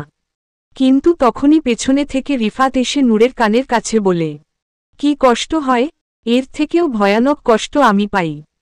কিছুক্ষণ পর মুভি দেখা শেষ হলে যে যার রুমের দিকে যেতে শুরু করে। সবাই চলে গেলে নূর তার সিক্রেট ডায়েরিটা বের করে এবং কিছু লিখে। প্রায়ই সে এই কাজ করে। যাই রাত অনেক তো হয়ে গিয়েছে, কিন্তু নূরের ঘুম আসছে। একটা চিন্তা তাকে গ্রাস করছে। কিন্তু কি সেই চিন্তা? তার চিন্তার কারণ কি রিফাত নাকি প্রীতুল? অনেক চেষ্টার পরও ঘুম না আসায় বেকনিতে দিয়ে দাঁড়ায় নূর। কিন্তু তখনই পাশের অন্ধকার বেকনিতে চোখ যেতেই জ্বলন্ত সিগারেটটা চোখে পড়ে নূরের। ওই, ঘুমাননি কেন? ওমা, আপনি দেখি এসব কুখাদ্য খান তো মশাই, কি টেনশন আপনার? আমার কথা বাদ দাও, তুমি কি করছো? তেমন কিছু, মনে করছিলাম কি সুন্দর করে রাত্রি আপু আপনাকে ধরে রেখেছিল। খোঁচা মেরো না প্লিজ। ডং, ওই কাল আমার সাথে বাহিরে যাবে? ওমা গো, আপনার রাত্রি ম্যাডাম এসব শুনলে আমাকে মেরাই ফেলবে। আরে কেউ কিছু করবে না, বাট আপনি আমাকে কেন নিয়ে যেতে যাচ্ছেন? কি করার মতো? বোনের মতো তুমি আমার। এটা শুনে নূরের মুখ কালো হয়ে যায়। এত বোন প্রেমী, তাহলে প্রিয়াকে নিয়ে ঘুরে আসেন। ইস, খালি রাগ করে মেয়েটা। এত রাগ কোথা থেকে আসে তোমার? চুপ, কথা বলবেন না, পাথর মারব কিন্তু। থাইল্যান্ডের পাথর? এই বলে দুজনেই হেসে দেয়। নূর জবাবের অপেক্ষায় থাকলাম। নূরে কিছু না বলেই জিডি দিয়ে ঘুমোতে চলে যায়। বিছানায় আরও খানিকক্ষণ কিছু একটা নিয়ে চিন্তা করে। তারপর হঠাৎ করেই ঘুমিয়ে পড়ে সে। সকালে অফিসে যাওয়ার আগে প্রীতুল নূরকে আবারও একই কথার আন্স জানতে চায়। কিন্তু নূর তাকে বলে, না, শরীরটা কেমন লাগছে, আমি অন্যদিন তোমার সাথে যাব প্রমিস। নূরের এমন কথা শুনে প্রীতুলের একটু মন খারাপ হয়, কিন্তু সে কিছু না বলে নূরকে রেস্ট করতে বলে চলে যায়। বিকেল হলে জেরিন প্রিয়ার থেকে একটা সাদা কাজ করা শাড়ি আনে। সুন্দর করে চুলগুলোকে ছেড়ে একটা সিম্পল সাজ দেয়। আল্লাহ আমাকে ক্ষমা করে দিও। প্রীতুলকে আমি মিথ্যা বলেছি, কিন্তু কি আর করার? রিফাতকে যে কথা দিয়েছি তা আর তো সে জানে না, আর জানলে হয়তো খারাপ মাইন্ডেও নিতে পারত। তাই তাকে না বলেই রিফাতের সাথে ঘুরতে যাচ্ছি। কিছুক্ষণ পর রিফাত নূরের রুমে। নূরকে ডেকে রিফাত কি পাগল হয়ে, নূর নিজেই ওকে দেখে অবাক। মাশাআল্লাহ, ছেলেটার মধ্যে একটা অদ্ভুত মায়া আছে বটে, কিন্তু না, এই মায়ে জড়ানো যাবে না। এই বলে নূর রিফাতের দিকে তাকিয়ে মিষ্টি এক হাসি দেয়। ওমা, বেশ লাগছে কিন্তু নূর তোমাকে। আপনাকেও রিফাত। এই বলে নূর আবারও খিলখিল করে হাসে। বারবার হাসছো যে, দাঁতগুলো সুন্দর এটাই বুঝাতে চাইছো বুঝি? হুম, দাঁতগুলো হারপিক দিয়ে মেজেছি তো তাই। হয়েছে, চলো এবার। সাদা পাঞ্জাবিতে বেশ লাগছে আপনাকে, নজর দিও না। এই বলে নূর প্রিয়ার কাছে যায় এবং তাকে ঘুরতে যাওয়ার বিষয় বলে। প্রিয়াও কোনো আপত্তি করে না। রিফাত আর নূর নিচে যাওয়ার পর রিফাত যখনই তার গাড়িটির কাছে যেতে নেয়, তখনই নূর তাকে বাধা দেয় এবং বলে, ইসরে, একদিন তো আমার মতো বেঁচে দেখেন। একদিন সাধারণ মানুষের মতো লাইফটা এনজয় কর। লাইফ এনজয় করতে না অনেক বেশি টাকার দরকার হয় না। হয়েছে, চলো রিকশায় করে যাওয়া যাক। রিফাত নূরকে নিয়ে একটা ক্যাফেতে আড্ডা দিচ্ছিল, কিন্তু হঠাৎ করেই পুরো আকাশ কালো আধারে ডেকে যায়। নূর, বাড়ি যেতে হবে না? বৃষ্টি পড়বে দেখো। আর গাড়িটাও আনতে দিলে না।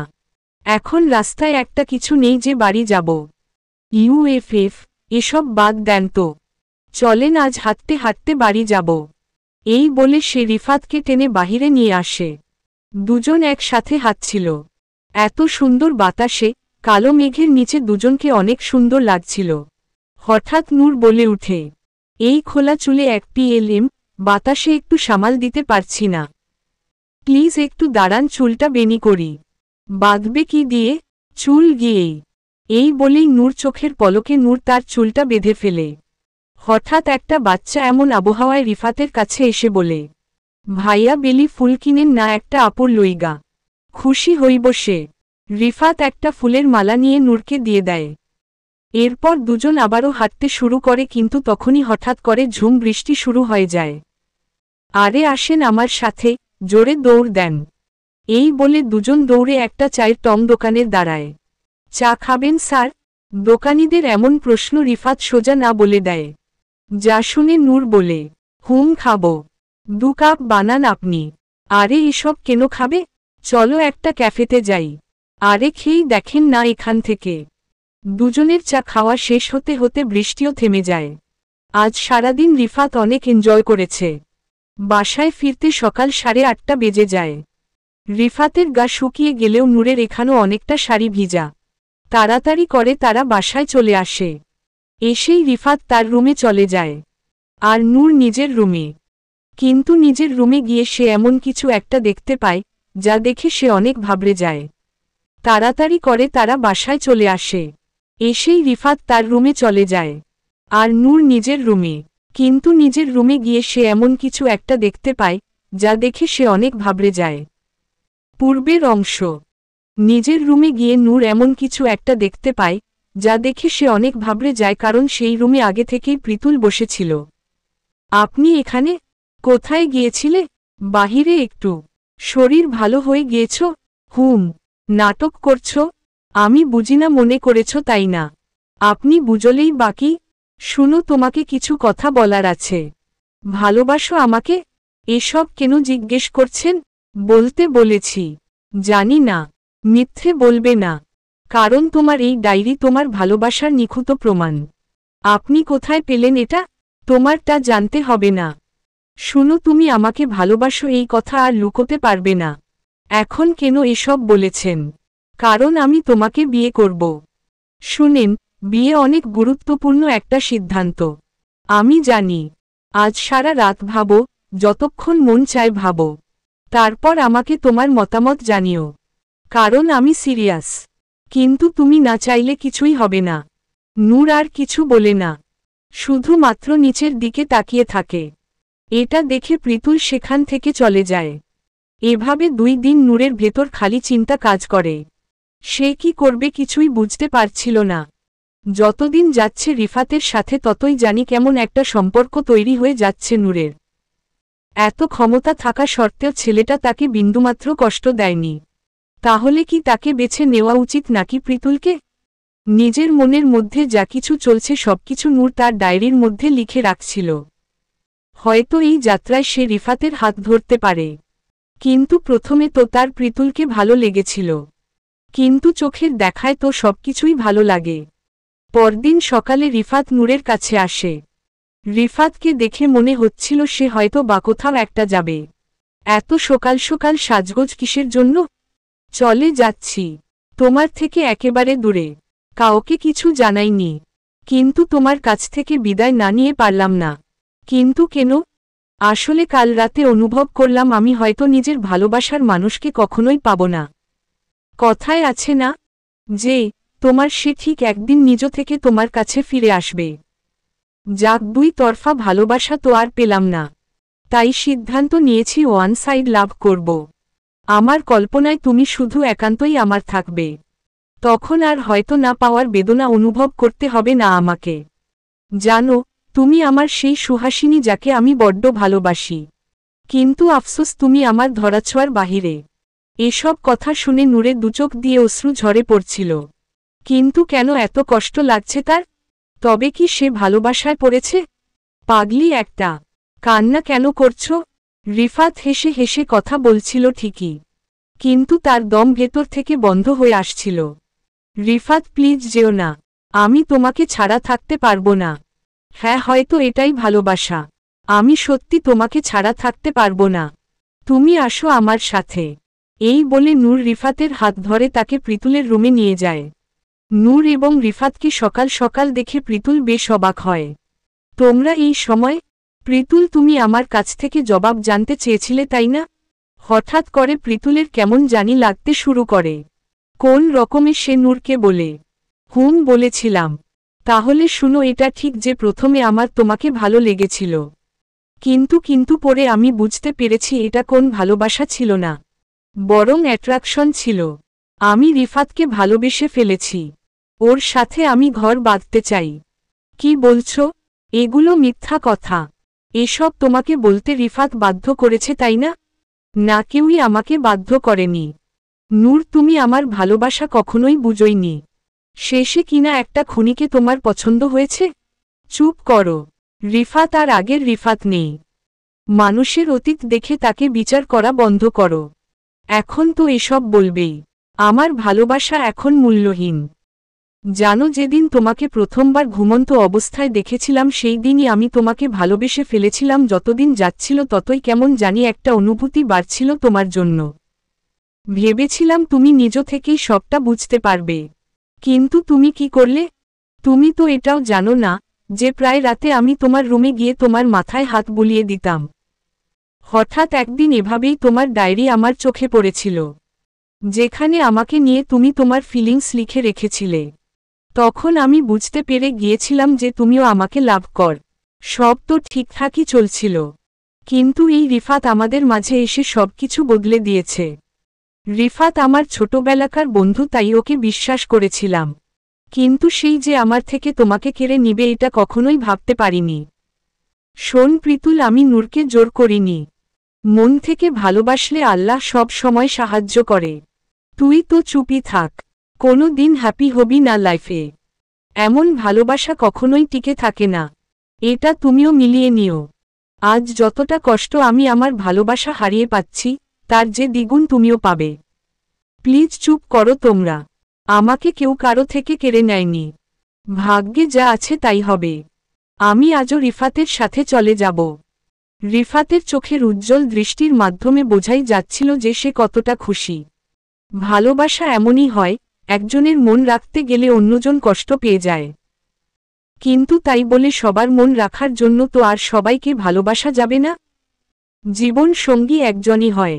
নূর আর রিফাতের যেমন নতুন দিন শুরু হয়, তেমনি প্রীতুল অন্ধকার দুনিয়াতে তলিয়ে যায়। অফিসের কাজকর্ম সব বন্ধ। রাত জেগে নূরের রুমের বারান্দায় একের পর এক মদের বোতল শেষ করতে শুরু করে। এভাবেই দিন যেতে লাগে। প্রীতুল ভালোবাসা হারানোর শোকে পাথর হয়ে যায়। জীবনে টাকা পয়সা সবই তো আছে, তাহলে প্রিয় মানুষটা কেন নেই? বাড়ির সকলেই ভেঙে পড়েছে। ওদিকে নূরের সৎমাও এখন বদলে গিয়েছে। কারণ নিজের মেয়েটা যখন রিফাতের কাছে বন্দী ছিল তখনই সন্তান কি জিনিস তা সে উপলব্ধি করতে পেরেছিল। নূর তাদের বাড়িতেই এখন থাকে। মন চায় রিফাতের কাছে ছুটে চলে যেতে, কিন্তু কি করার, এখনও তো তাদের বিয়েই হয়নি। আর বিয়ে হতেও দেরি, কারণ নূর রিফাতকে বলেছে নিজের জন্মদিনেই বিয়ের বাঁধনে বাঁধতে চায় সে রিফাতের সাথে। বাগদান তার সামনের ফ্রাইডে। নূর অনেক হ্যাপি, কত সহজেই সে রিফাতকে পেয়ে যাবে। রাতে নূর আর রিফাত বাহিরে ডিনার করতে যায়। নূরের জীবনে আর চাওয়ার কিছুই নেই।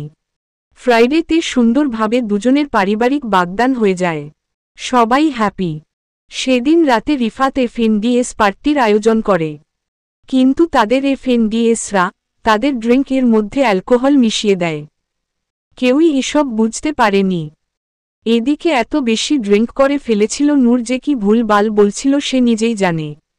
ওই রিফাত, আমার হ্যান্ডসাম হাজব্যান্ড, আসো আজ আমরা খেলব। তাই নাকি? কি খেলবা? বাচ্চা বাচ্চা? ওটা আবার কোন খেলা যেটা করলে বাবু হবে?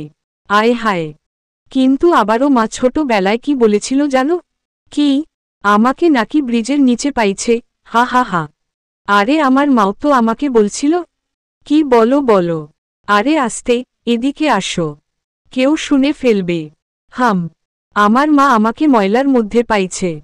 হা হা হা। ছি ছি ছি, কি গন্ধ! হা হা হা। এই বলে দুজনেই রুমে যায়। তারপর আমার মা আমাকে ময়লার মধ্যে পাইছে। হা হা হা। ছি ছি ছি, কি গন্ধ! হা হা হা। এই বলে দুজনেই রুমে যায়। তারপর আর কি? খালি রোম্যান্টিক মুহূর্ত খুঁজেন, তাই না? কিন্তু কি আর করার, তারপর তারা দুজনেই ঘুমিয়ে পড়। কারণ তাদের কারোর অবস্থাই ভালো ছিল না। রিফাত এসব এর আগেও খেয়েছিল, তাই তার অবস্থা তেমন একটা খারাপ হয়নি। সকালে ঘুম থেকে জাগার পর নূর দেখতে পায় তার গায়ে রিফাতের একটা শার্ট। এই রিফাত, কি সর্বনাশ করেছ তুমি আমার? রিফাত তখনও ঘুমিয়েছিল। একটা প্যান্ট ছাড়া তার গায়ে আর কিছুই নেই। কি হয়েছে জান? ঝিমুতে ঝিমুতে। জান টান বললে হবে না। কি করেছ আমার সাথে? উইটা আগে বলো। হায় আল্লাহ, আমি আবার কি করলাম? নূর আর কিছু বলে উঠার আগেই রিফাত নূরের হাত টান দিয়ে তাকে নিজের বুকে জড়িয়ে দেয়। নূর ও রিফাতকে বাধা দেয় না। কিছুক্ষণ পর নূর রিফাতের বুক থেকে নিজেকে ছাড়িয়ে বলে, কাল রাতে কি করেছ আমার সাথে? ওমা, সব ভুলে গেছ? প্লিজ জান বলো না, এমন কেন করছো? কি হয়েছিল বলো। আমি কি আর করলাম? তুমি তো একটা বাবু চেয়েছিলে। ইস বলো। আরে বোকা, কিছুই হয়নি। রাতে তুমি অনেক বমি করো, দেন লেডি ওয়ার্কার তোমাকে ক্লিন করে আমার একটা শার্ট পরিয়ে দেয়। কারণ এখানে তো আর তোমার কোনো জামা কাপড় নেই। ও আল্লাহ, এই কথা! আমি আরও উল্টো পাল্টা কি নাকি ভেবেছি। বাসার সবাই কি ভাবছে? কাল সারা রাত আমি বাড়ি ফিরিনি। নো পিএলএম, বাবা রাতে ফোন করে তোমার খবর বাড়িতে জানিয়ে দিয়েছে। এদিকে তাদের মধ্যকার সম্পর্ক যেমন গভীর হচ্ছিল, তেমনি ওদিকে প্রীতুলের হেলথ কন্ডিশন খারাপ হয়ে গিয়েছিল, যার কারণে সে নেশায় অনেক আসক্ত হয়ে পড়ে। তাই ভালো চিকিৎসার জন্য তাকে একটা হাসপাতালে ভর্তি করা হয়। নানা রকম থেরাপিও তাকে দেওয়া হয়। রাত্রি এই পুরো সময়টা তার সাথেই ছিল। মেয়েটা সত্যিই তাকে অনেক ভালোবাসি হয়তো। 3 মাস লাগে নিজেকে আবারও আগের মতো তৈরি করতে প্রীতুলের। সে এখন ভাগ্যকে সে মেনে নিয়েছে। ভাগ্যে যা আছে তাই হবে। কিন্তু নূরের জায়গায় অন্য কাউকে বসানো যাবে না। বাসায় আসার পরে সে সিদ্ধান্ত নেয় আগে চট্টগ্রাম যাবে। নূর আর রিফাত কেমন আছে তা দেখে আসবে। ছেলেটা খুনি, পরে যদি নূরের কোন ক্ষতি করে বসে। কয়েক মাস তো কেটেই গেছে। এখন তো নূর রিফাতের বউ হয়তো। আফসোস হয় এই জীবনকে নিয়ে। 2 দিনের এই ছোট্ট জীবনের মধ্যেও কত কষ্ট আর যন্ত্রণা লুকিয়ে আছে। কি আর করার, নূর হ্যাপি থাকলেই হবে। প্রীতুলকে তার বাড়ির সকলে চট্টগ্রাম যেতে বারণ করে, কিন্তু তবুও সে কারো বারণ না শুনে কোনোরকমে নূরের বাড়ির ঠিকানা জোগাড় করে সেখানে হাজির হয়। নূর বাড়িতে ছিল না। সে রিফাতের সাথে বিয়ের শপিং করতে গিয়েছে। কারণ আর মাত্র 15 দিন পরেই তার আর রিফাতের বিয়ে হতে চলেছে। বাড়িতে শুধুমাত্র নেহা এবং তার মা ছিল। মা আর 15 দিন পরই আপুর বিয়ে। কত বলল কার হ্যান্ডসাম স্বামী পাবে। আমার কপালে কি কখনো এরকম ছেলে জুটবে না? চিন্তা করিস না, তুই দেখবি আরো ভালো ছেলে পাবি। হঠাৎ করে বাড়ির কলিং বেল বেজে ওঠে। নেহা ভেবেছে তার বোন এসেছে, তাই দৌড়ে দরজা খুলতে যায়। কিন্তু দরজা খুলে প্রীতুলকে দেখে সে একটু অবাক হয়। কারণ এর আগে একে কখনো সে দেখেনি। আপনাকে চিনলাম না তো, নূরের ফ্রেন্ড আমি। ভেতরে আসতে বলবে না? হুম আসুন। একটু নূরকে ডেকে দিতে পারবেন? ও কোথায়ও? আপু তো বাসায় নেই, বিয়ের শপিং করতে গিয়েছে। 15 দিন পর তার আর রিফাত ভাইয়ার বিয়ে। এরই মাঝে নূরের মা চলে আসে আর বলে, কে তুমি বাবা? আসলে আমি নূরের এফএনডি প্রিয়ার ভাই। ঢাকা থেকে একটা বিজনেসের কাজে এখানে এসেছি। নূরের সাথে দেখা করেই চলে যাব। ও আগে বলবে না? তোমরা তো নূরকে আশ্রয় দিয়েছিলে, তা না হলে কি যে হতো। আমার ইমার্জেন্সি আছে, নূরের সাথে দেখা করেই চলে যাব। ওমা এসব কি কথা? তোমাকে তো এই বাড়ি থেকে নূরের বিয়ের আগে ছাড়ছি না। আন্টি তা কেমন করে হয়? হয়। মনে মনে মহিলার ভেতর নানা ফন্দি চলছিল। যেই না দেখেছে প্রীতুল বলল, তাই তার পিছে লেগে গিয়েছে। আমি একটু আসছি, এই বলে নেহাকে নিয়ে তার মা নিজের রুমে যায়। দেখেছিস ছেলেটা কত বললক? একবার যদি এই ছেলেটাকে তোর পেছনে লাগিয়ে দিতে পারি তাহলেই আমাদের ভাগ্য খুলে যাবে। কিন্তু মা বুঝলাম সে অনেক বললক আর হ্যান্ডসাম, কিন্তু মাত্রই সে এই বাড়িতে এসেছে তাকে আমরা চিনিও না। এরকম করা কি ঠিক হবে? তুই চুপ কর, তোর মা সব সময় তোর ভালোটাই চেয়েছে। কিন্তু এই ঘুঘুকে যদি আমাদের বশে আনতে হয় তাহলে তো প্রথমে একে এই বাড়িতে আটকাতে হবে। তুই চিন্তা করিস না, 15 দিন আমাদের জন্য যথেষ্ট। আমি যে করেই হোক ছেলেটাকে 15 দিনের জন্য এই বাড়িতে থাকতে বাধ্য করব। আর এই 15 দিনের মধ্যেই তোকে প্রীতুলকে নিজের করতে হবে। জানি না কি হবে, কিন্তু ট্রাই করতে তো আর অসুবিধা নেই। এই বলে সে খাবার হাতে প্রীতুলের কাছে যায়। বাড়িতে বলে দিয়েছ তো? না আন্টি। কি সব বলছো? হঠাৎ করি বাড়িতে নূর আর রিফাত চলে আসে। দুজনেই অনেক হ্যাপি ছিল শপিং করে। কিন্তু বাড়িতে ঢুকতেই তাদের চোখ যায় প্রীতুলের দিকে। আপনি এখানে কেন? কেন খুশি হয়নি বুঝি নূর? প্রীতুল তার চলে যাওয়ার কথাটা বলতে যাওয়ার আগেই রিফাত নূরের হাত ধরে বলে, দেখ বন্ধু, কয়দিন পর নূরের সাথে আমার বিয়ে। বিয়েতে তুই পাশে থাকবি একাই অনেক। এসব বলে রিফাত একটা অন্যরকম হাসি দেয়, যা দেখে প্রীতুল বুঝতে পারে যে তাকে রাগানোর জন্যই এসব কথা বলছে রিফাত। তাই রাগের মাথায় সে বলে ফেলে, চলে তো যেতেই নিচ্ছিলাম, কিন্তু তুই এত করে বলছিস আন্টি ও চাইছে এখানে থাকি। তাই এই 15 দিন আমি সিদ্ধান্ত নিয়েছি এই বাড়িতেই থাকব। প্রীতুল যে সত্যি এখানে থাকতে রাজি হয়ে যাবে এটা রিফাত বুঝতে পারিনি, কারণ সে তো তাকে রাগানোর জন্যই এসব কথা বলেছিল, যাতে রাগের মাথায় সে তাড়াতাড়ি এ বাড়ি ছেড়ে চলে যায়। বাট নূরের মা আর বোন কিন্তু বেশ খুশি হয়েছিল প্রীতুলের এখানে থেকে যাওয়ার কথাটা শুনে। না, আপনার যদি প্রবলেম থেকে থাকে তাহলে আপনি যেতে পারেন, কারণ আমাদের তো দেখা হয়েই গিয়েছে। না, কোন প্রবলেম হবে না আমার। রিফাত প্রীতুলকে নিজের বাড়িতে রাখতে চেয়েছিল, কিন্তু নেহার মা এটা হতে দেয়নি। যাকে বাড়িতে দুটো মানুষ প্রীতুলের পক্ষে আছে এটা ভেবে সে অনেক খুশি। নূর আর নেহা এক রুমেই থাকে, আর তাদের পাশের রুমটায় প্রীতুলের জন্য থাকার ব্যবস্থা করে দিয়েছে সে। প্রীতুল বাড়িতে ফোন করে জানিয়েছে ঢাকার বাহিরে একটা কাজে তাকে যেতে হবে, তাই এ বাড়ি থেকে অনেক আগেই সে কাজের জন্য বেরিয়ে গিয়েছে। তার বাড়ির মানুষ এমনকি রাত্রিও এই খবর পেয়ে একটু হালকা হয়, কারণ নূরের কাছে গিয়ে প্রীতুল যেন আর কষ্ট না পায় এটা সবাই চায়। রাতে কিছুতেই নূরের ঘুম আসছিল না, তাই রিফাতের সাথে কথা বলতে ছাদে যায়।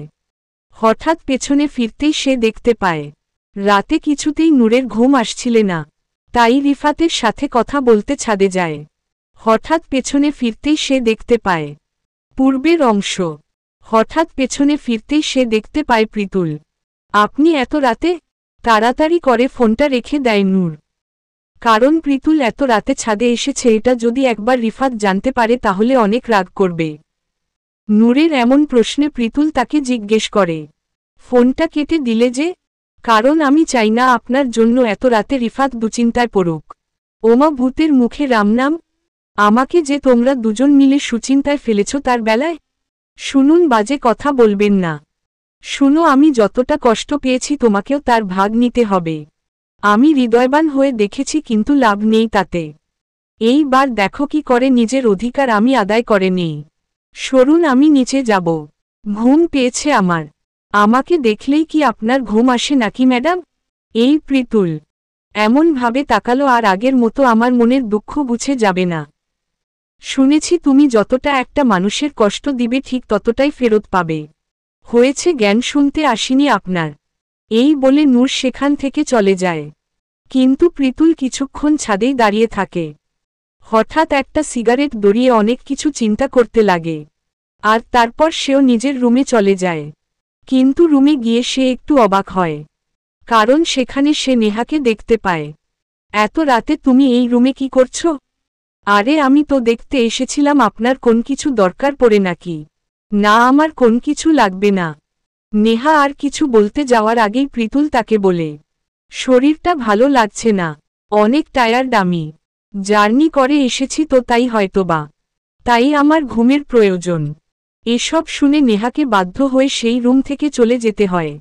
সকালের রিফাত নূরদের বাড়ি চলে আসে। কি গো বউ, রাতে ফোন কেটে দিলে কেন? আরে নেট PBLM ছিল।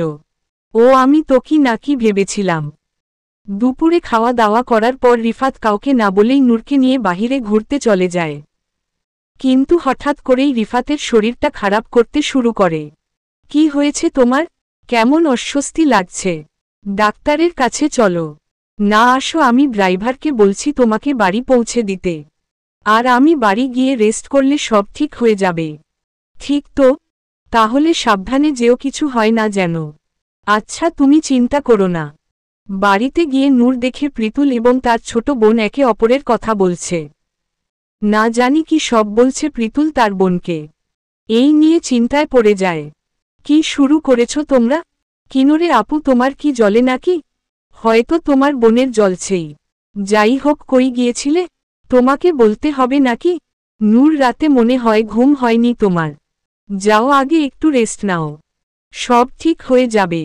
এই বলেই সে হেসে ফেলে। নূর রাগ করে নিজের রুমে চলে যায়। নূরের আজ বড্ড চিন্তা হচ্ছে রিফাতকে নিয়ে। কারণ এর আগে রিফাতকে সে এমন অসুস্থ হতে দেখেনি। তাই দেরি না করে সে রিফাতকে টেক্সট দেয়। কিন্তু রিফাত লাইনে নেই। তাই কল করে, কিন্তু কলটাও সে ধরছে না। হয়তো রেস্ট করছে, তাই ফোন সাইলেন্ট করা। এভাবে কয়েক দিন কেটে যায়। রিফাতের সাথে নূরের কোনো যোগাযোগ আর দেখা কোনোটাই নেই। রিফাতের বাড়িতে গিয়ে গিয়ে খোঁজ করতে যায় নূর, কিন্তু বাড়ির ম্যানেজার জানায় রিফাত আর তার বাবা একটা ইম্পর্ট্যান্ট কাজে কোথাও একটা গিয়েছে। কাউকে কিছুই জানানো হয়নি। নূরের মনটা অনেক খারাপ হয়ে যায়। কিছুদিন পর তাদের বিয়ে। এরই মধ্যে ছেলেটা হাওয়া কোথায়ও গিয়েছে, কিছুই জানে না কেউ। অনেক ভেঙে পড়ে মেয়েটা। রিফাতের না থাকার সুযোগটা চাইলেই প্রীতুল কাজে লাগাতে পারত, কিন্তু সে এমন কিছুই করেনি। কারণ শত হলেও সে নূরকে ভালোবাসে। এভাবেই একদিন রাতে যখন নূর তার ডায়েরিতে নিজের মনের কথা লিখে ঘুমিয়ে পড়ে, তখন আবারও কেউ একজন তার রুমে ঢুকে। কিন্তু এইবার নূরের ঘুম হালকাই ছিল। আগের মতো বাচ্চামি এখন তার মধ্যে নেই। সেই মানুষটা তার মাথায় হাত দেওয়ার আগেই নূর উঠে বসে। সে আপনি? ইউএফএফ, আমি একটু চমকেও দিতে পারলাম না দূর। এই বলেই সেই মানুষটা লাইট জ্বালিয়ে দেয়। আরে রিফাত, হুম জান। রিফাতকে দেখে আর খুশিতে নিজেকে আটকে রাখতে পারল না নূর। আমি তোমার সাথে কথাই বলবো না। অনেক কষ্ট দিয়েছি আমি তোমাকে। আর কষ্ট দিব না আমি তোমাকে। অনেক ভালোবাসি আমি তোমাকে সত্যি। আসলে একটা বিজনেসের কাজে আমাকে আর আমার বাবাকে দেশের বাহিরে যেতে হয়।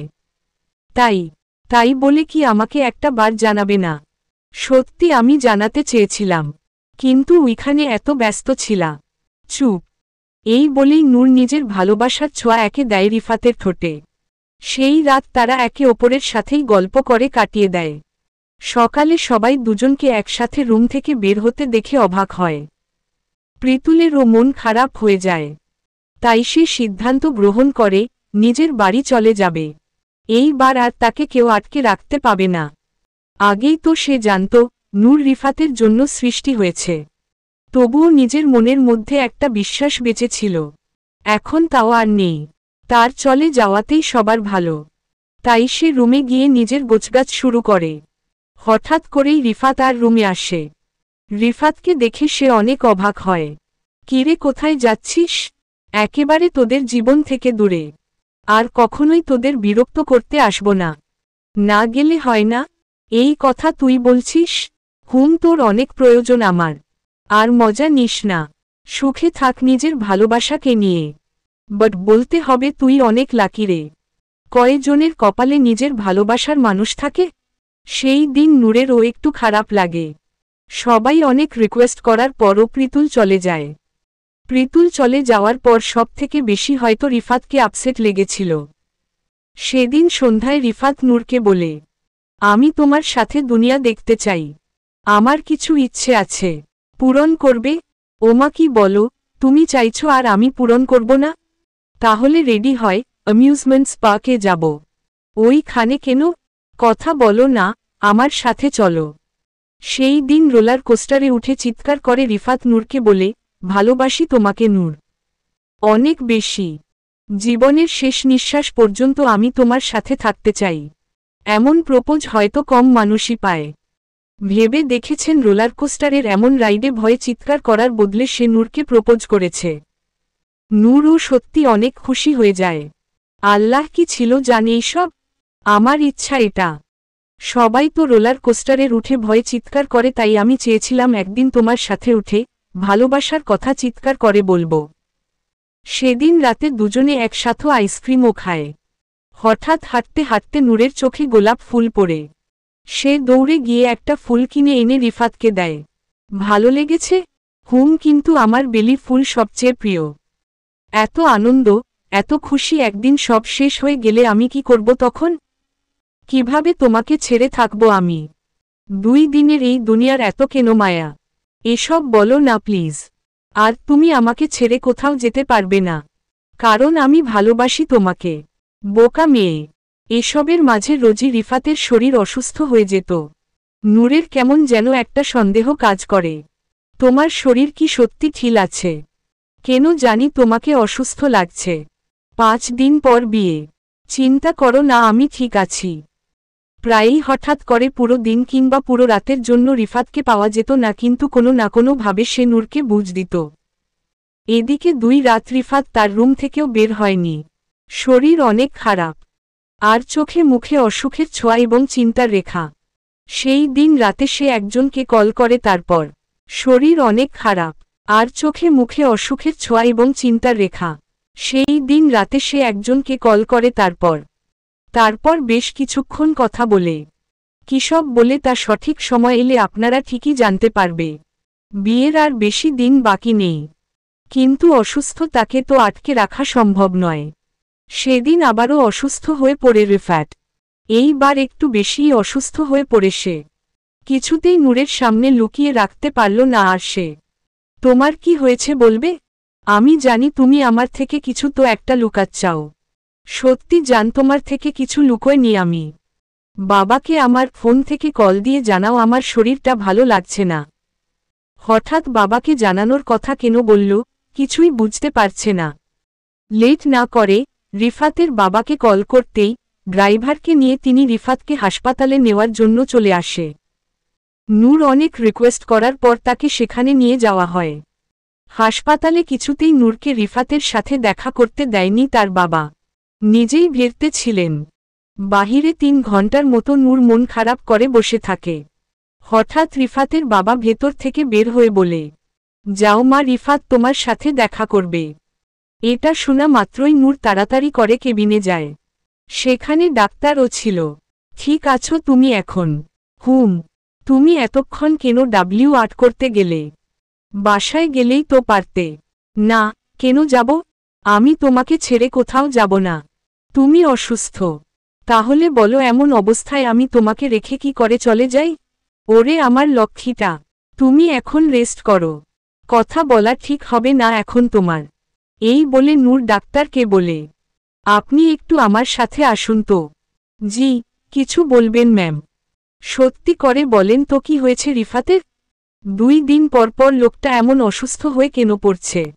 ডাক্তার একবার নূরের দিকে তাকায় দেন, একবার রিফাতের দিকে তাকিয়ে বলে, ওনার কিছু হয়নি তেমন, বাট হয়তো সে কোনো টেনশনের মধ্যে আছে, তাই বুকে ব্যথা অনুভব হয়।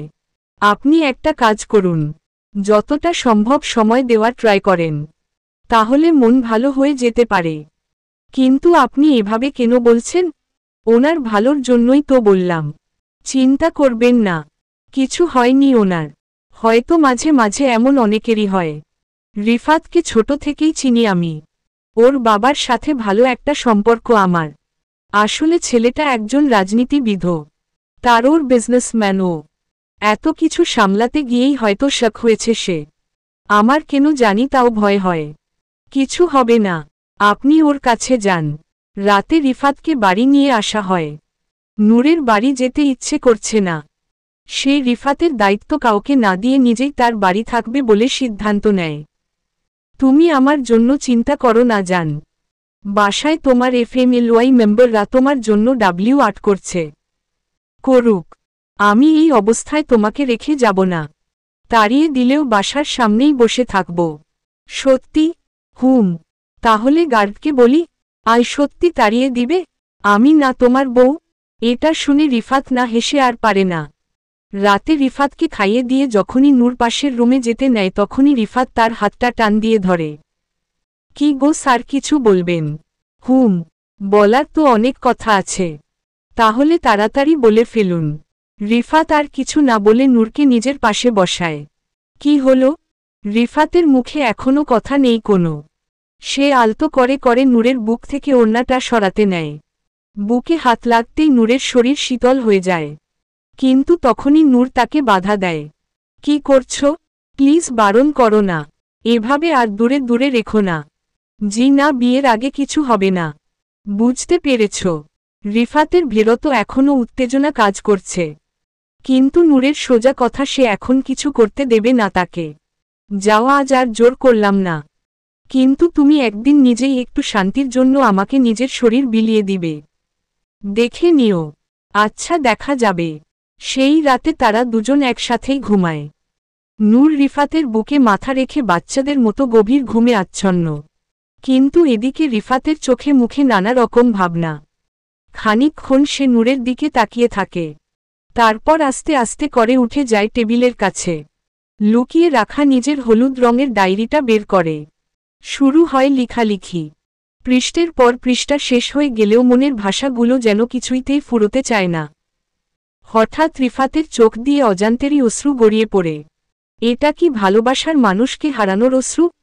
এই প্রথম রিফাতের চোখ দিয়ে কারো জন্য অশ্রু গড়িয়ে পড়ল বোধ হয়। যদিও এর আগেও সে একবার অনেক কেঁদেছিল মায়ের জন্য। মাকে হারানোর কষ্ট তাকে সেই দিন শেষ করে দিয়েছিল। কিছুক্ষণ পর নূরের হঠাৎ করেই ঘুম ভেঙে যায়। পাশে রিফাতকে না পেয়ে উঠে বসতেই বারান্দায় চোখ যায়। এত রাতে ওইখানে কি করছো? ঘুম ভেঙে গেছে বুঝি? কিন্তু আমি তো তোমাকে বিরক্ত করিনি।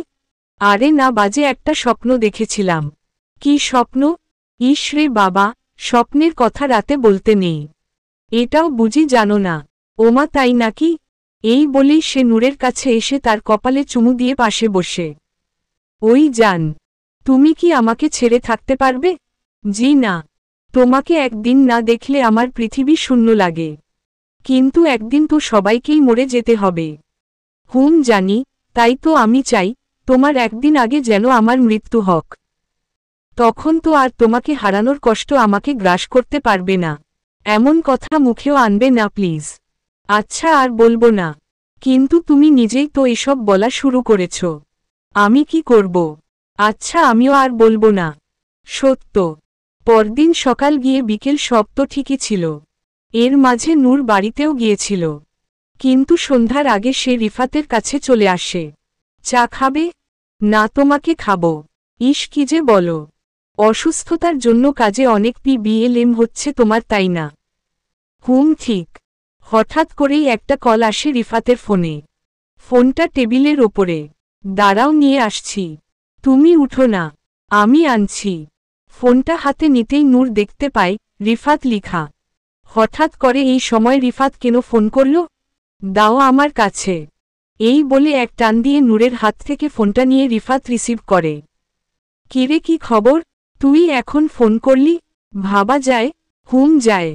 দরকার আছে তাই ফোন করেছি। একটা খুশির সংবাদ দিব বলে ফোনটা করলাম। কি এমন খবর? বিয়ে করতে চলেছি আমি। মানে কি? মানে আবার কিসের? নিজে তো একজনকে ভালোবেসেই দেখেছি। কি পেলাম?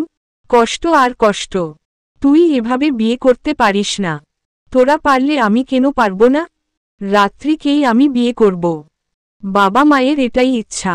আমি চাই সামনের মাসের 20 তারিখ তোরা আমার বিয়েতে থাক। এসব বলেই ফোনটা রেখে দেয় প্রীতুল। কি বলল সে? দোলাকে নাকি বিয়ে করবে? কথাটা শুনে নূর একটু অবাক হলেও বলে, এসবে আমাদের কি? রাতে নেহা আর তার বাবা মাও রিফাতকে দেখতে আসে। সবাই যখন নিচে কথা বলায় বিজি ছিল তখন নেহা রিফাতের রুমে যায়। জানো, তোমাকে অনেক ভুলে যাওয়ার ট্রাই করেছি, কিন্তু এসব চেষ্টা বৃথা। বড় হলে ভালোমন্দ বুঝতে পারবে। আমি তোমার এফএনডিকে ভালোবাসার ট্রাই করেছি, কিন্তু তোমার মতো মনে প্রেম জাগে না অন্য কাউকে দেখে। আমাকে দয়া করে এসব বলা বন্ধ করো। এত বিয়াদব কেন তুমি? একটা চর খেলে ঠিক হয়ে যাবে। হঠাৎ এমন কথা শুনে নেহা গাল ফুলিয়ে সেখান থেকে চলে যায়। আর মাত্র 3 দিন পর বিয়ে। 3 দিন পর নিজেদের মধ্যকার সকল বৈধতা দূর হয়ে যাবে তার রিফাতের। ভাগ্য কতটা সুন্দর হলে মানুষ তার ভালোবাসাকে নিজের করে পায়। ওদিকে প্রীতুল তো বাবা মায়ের কথায় রাজি হয়ে ঠিকই বিয়েতে হ্যাঁ বলে দেয়। কিন্তু মনের মধ্যে একটাই নাম, আর তা হল নূর। কি করে মেয়েটার মায়া কাটানো যাবে? যাবে না হয়তো, কারণ সে তো মায়াবতী। মায়াবতীর মায়া থেকে মুক্ত হওয়া সহজলভ্য নয়। এসব নিয়ে চিন্তা করতে করতে হঠাৎ রিফাতের কথা বলে পড়ে যায় তার। কেনই বা রিফাত তার বিয়েতে এত না করেছে? রিফাতের তো আরও খুশি হওয়ার কথা। তার পথের কাঁটা চিরতরে বিলীন হয়ে যাবে। এসব ভাবতে ভাবতে হঠাৎ করে তার রুমে রাত্রি আসে। রাত্রিকে দেখে সে ল্যাপটপটা অফ করে ফেলে। কি ব্যাপার, কাজ করছিলে? একটু কাজ করছি, অনেক কাজ বাকি পড়াছে। জানো, তোমাকে আমি সত্যি অনেক ভালোবাসি। তুমি যখন নূরকে বিয়ে করতে চাইছিলে তখন আমার ভেতরটা পুড়ে ছাই হয়ে গিয়েছিল। আমাকে এসব বলতে হবে না, তোমার ভেতরটা তো পুড়ে ছাই হয়েছে, কিন্তু আমার আত্মার যে জীবন্ত মৃত্যু হয়েছে। দিন শেষে তুমি তো নিজের পছন্দের মানুষকে পেয়েছ, কিন্তু আমি? এসব রাখো তো প্লিজ। তুমি শুধু আমার। আমার মন শরীর সব তোমার। জানো, কাল তোমার মা বলেছে বিয়ের পরপর বাচ্চা নিয়ে নিতে। তার নাকি এ বাড়ি ফাঁকা ফাঁকা লাগে। আমি শুনে অনেক লজ্জা পেয়েছিলাম। প্রীতুল এসব শুনে একটি মুচকি হাসি দিয়ে বলে, আমাকে এখন কাজ করতে হবে। নিজের কথার দ্বারা সে রাত্রিকে বুঝিয়ে দিয়েছিল যে সে তাকে উপেক্ষা করছে। আর রাত্রিও এটা অনুমান করতে পেরেছে। কিন্তু অদ্ভুত নিয়তি। আচ্ছা, যে যাকে চায় তাকে কেন পায় না? রাতে প্রীতুলের কাছে একটার পর একটা কল আসে, কিন্তু সে বিরক্ত হয়ে শেষমেশ ফোনটা এরোপ্লেন মুড করে দেয়।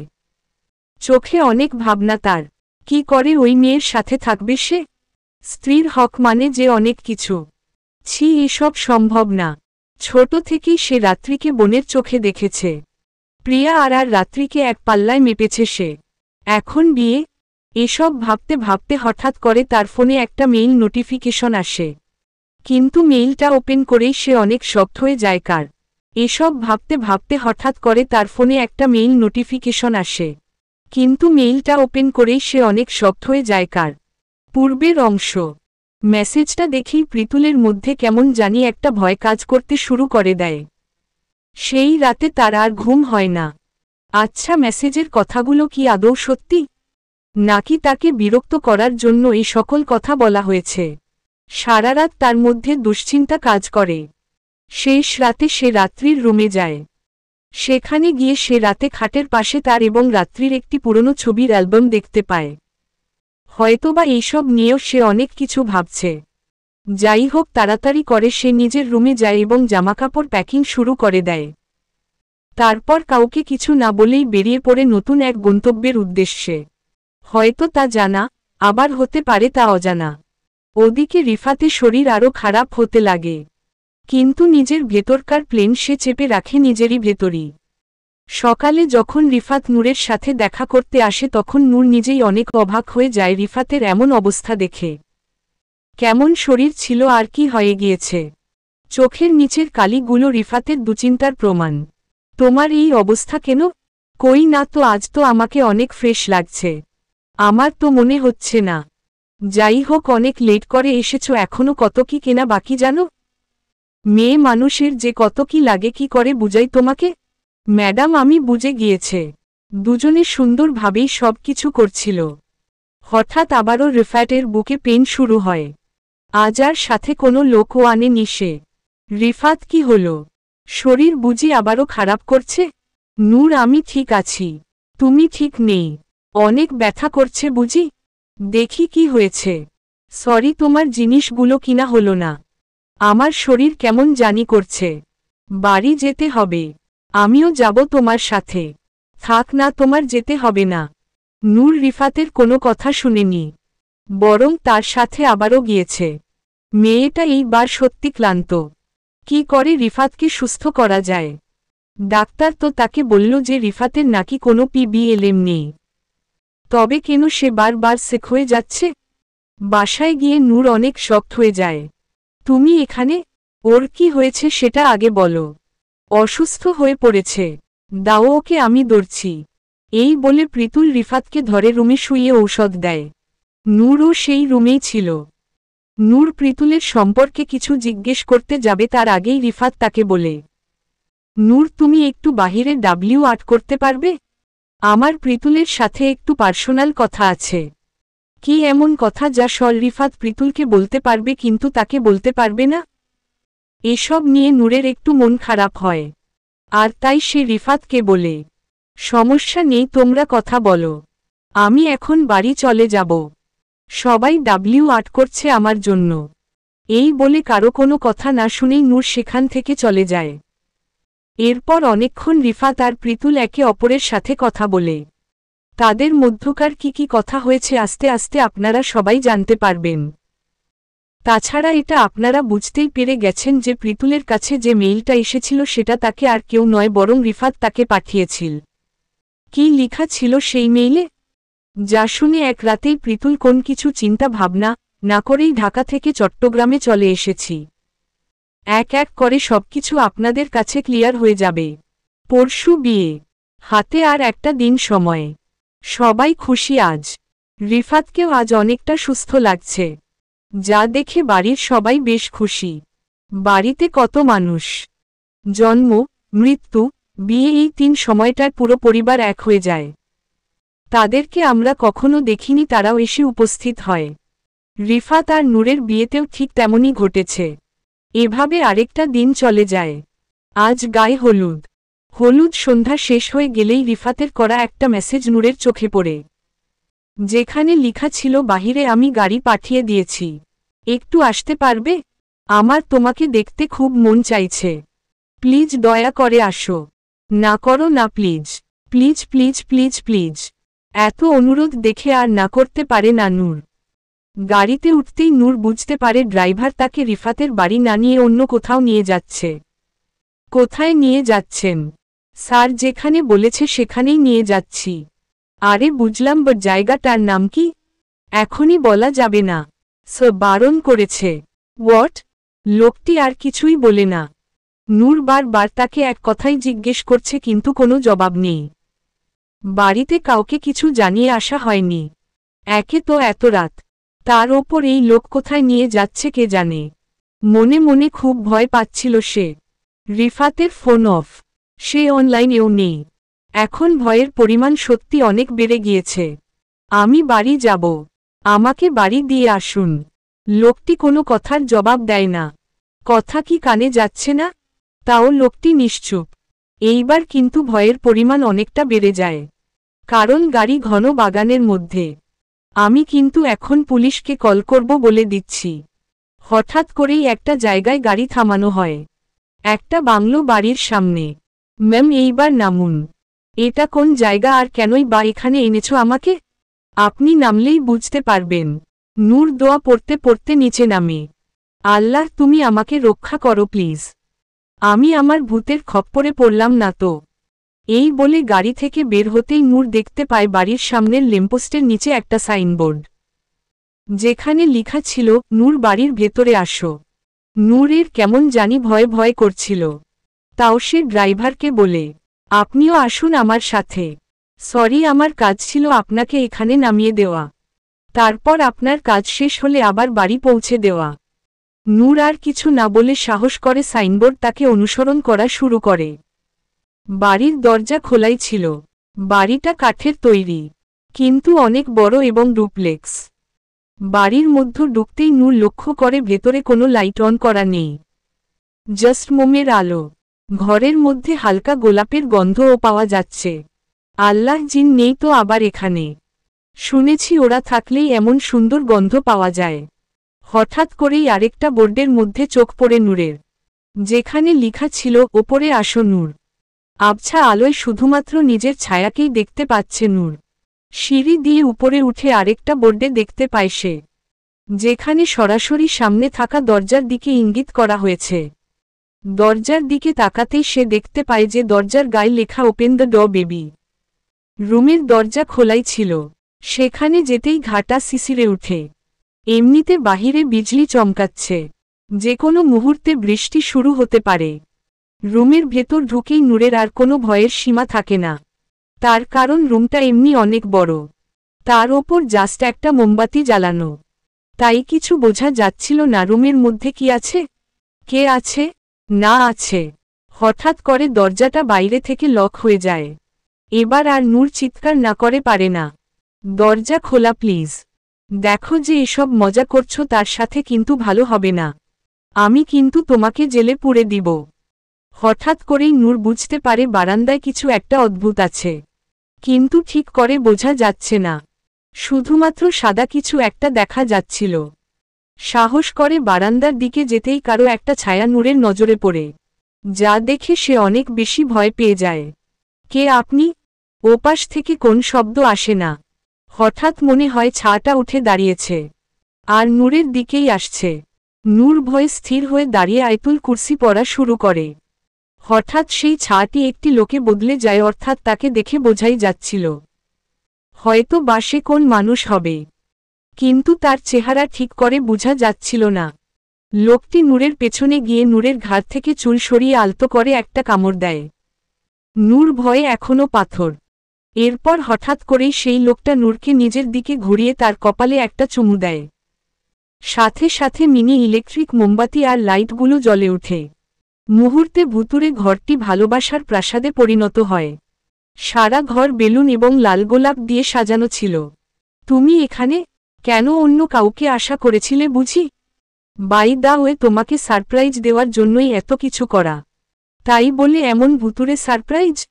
জান, তুমি তো জানোই রিফাত মানেই আনকমন। আজ তোমাকে আমি আপন করে নিব। আমাদের মাঝে যেই পর্দাটা আছে তা আমি আজ উপড়ে ফেলে দিব। কিন্তু কেন কিন্তু? আজ আর আমি শুনব না। আজ আমি শুধু কথা বলবো।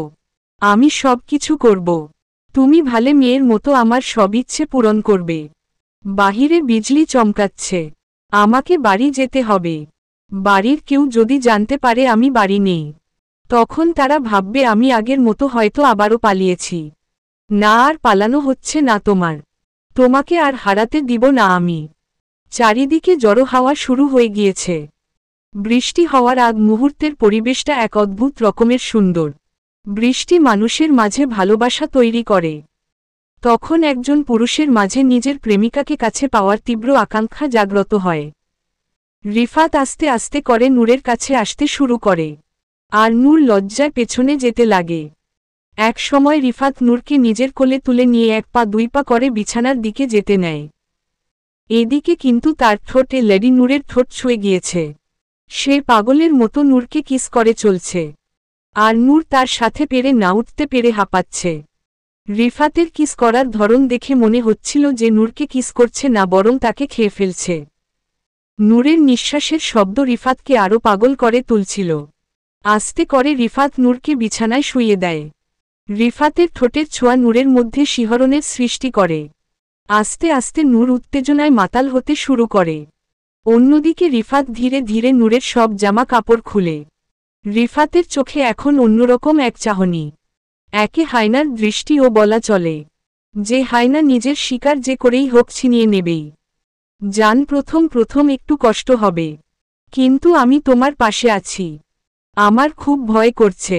বললাম তো, প্রথম প্রথম একটু ব্লাড বের হবে, পরে সব ঠিক হয়ে যাবে। আর এরপর তাদের দুজনের মধ্যে ভালোবাসার আদান প্রদান শুরু হয়। দুজনেই ভালোবাসার অতুল সাগরে হারিয়ে যায়। দীর্ঘ 2 ঘন্টা পরে ক্লান্ত শরীর নিয়ে দুজনে বিছানায় শুয়ে পড়ে। হঠাৎ রিফাত নূরকে জিজ্ঞাসা করে, এই যে ম্যাডাম এত যে আরাম করে আমার বুকে শুয়ে আছেন, কাল যদি আমি না থাকি তখন? দূর, তোমার মুখে কি কোনো ভালো কথা আসে না? আচ্ছা জান, একটা কথা বলি। বলো গো বলো, আমি সব শুনছি। তুই আমাকে অনেক ভালোবাসো?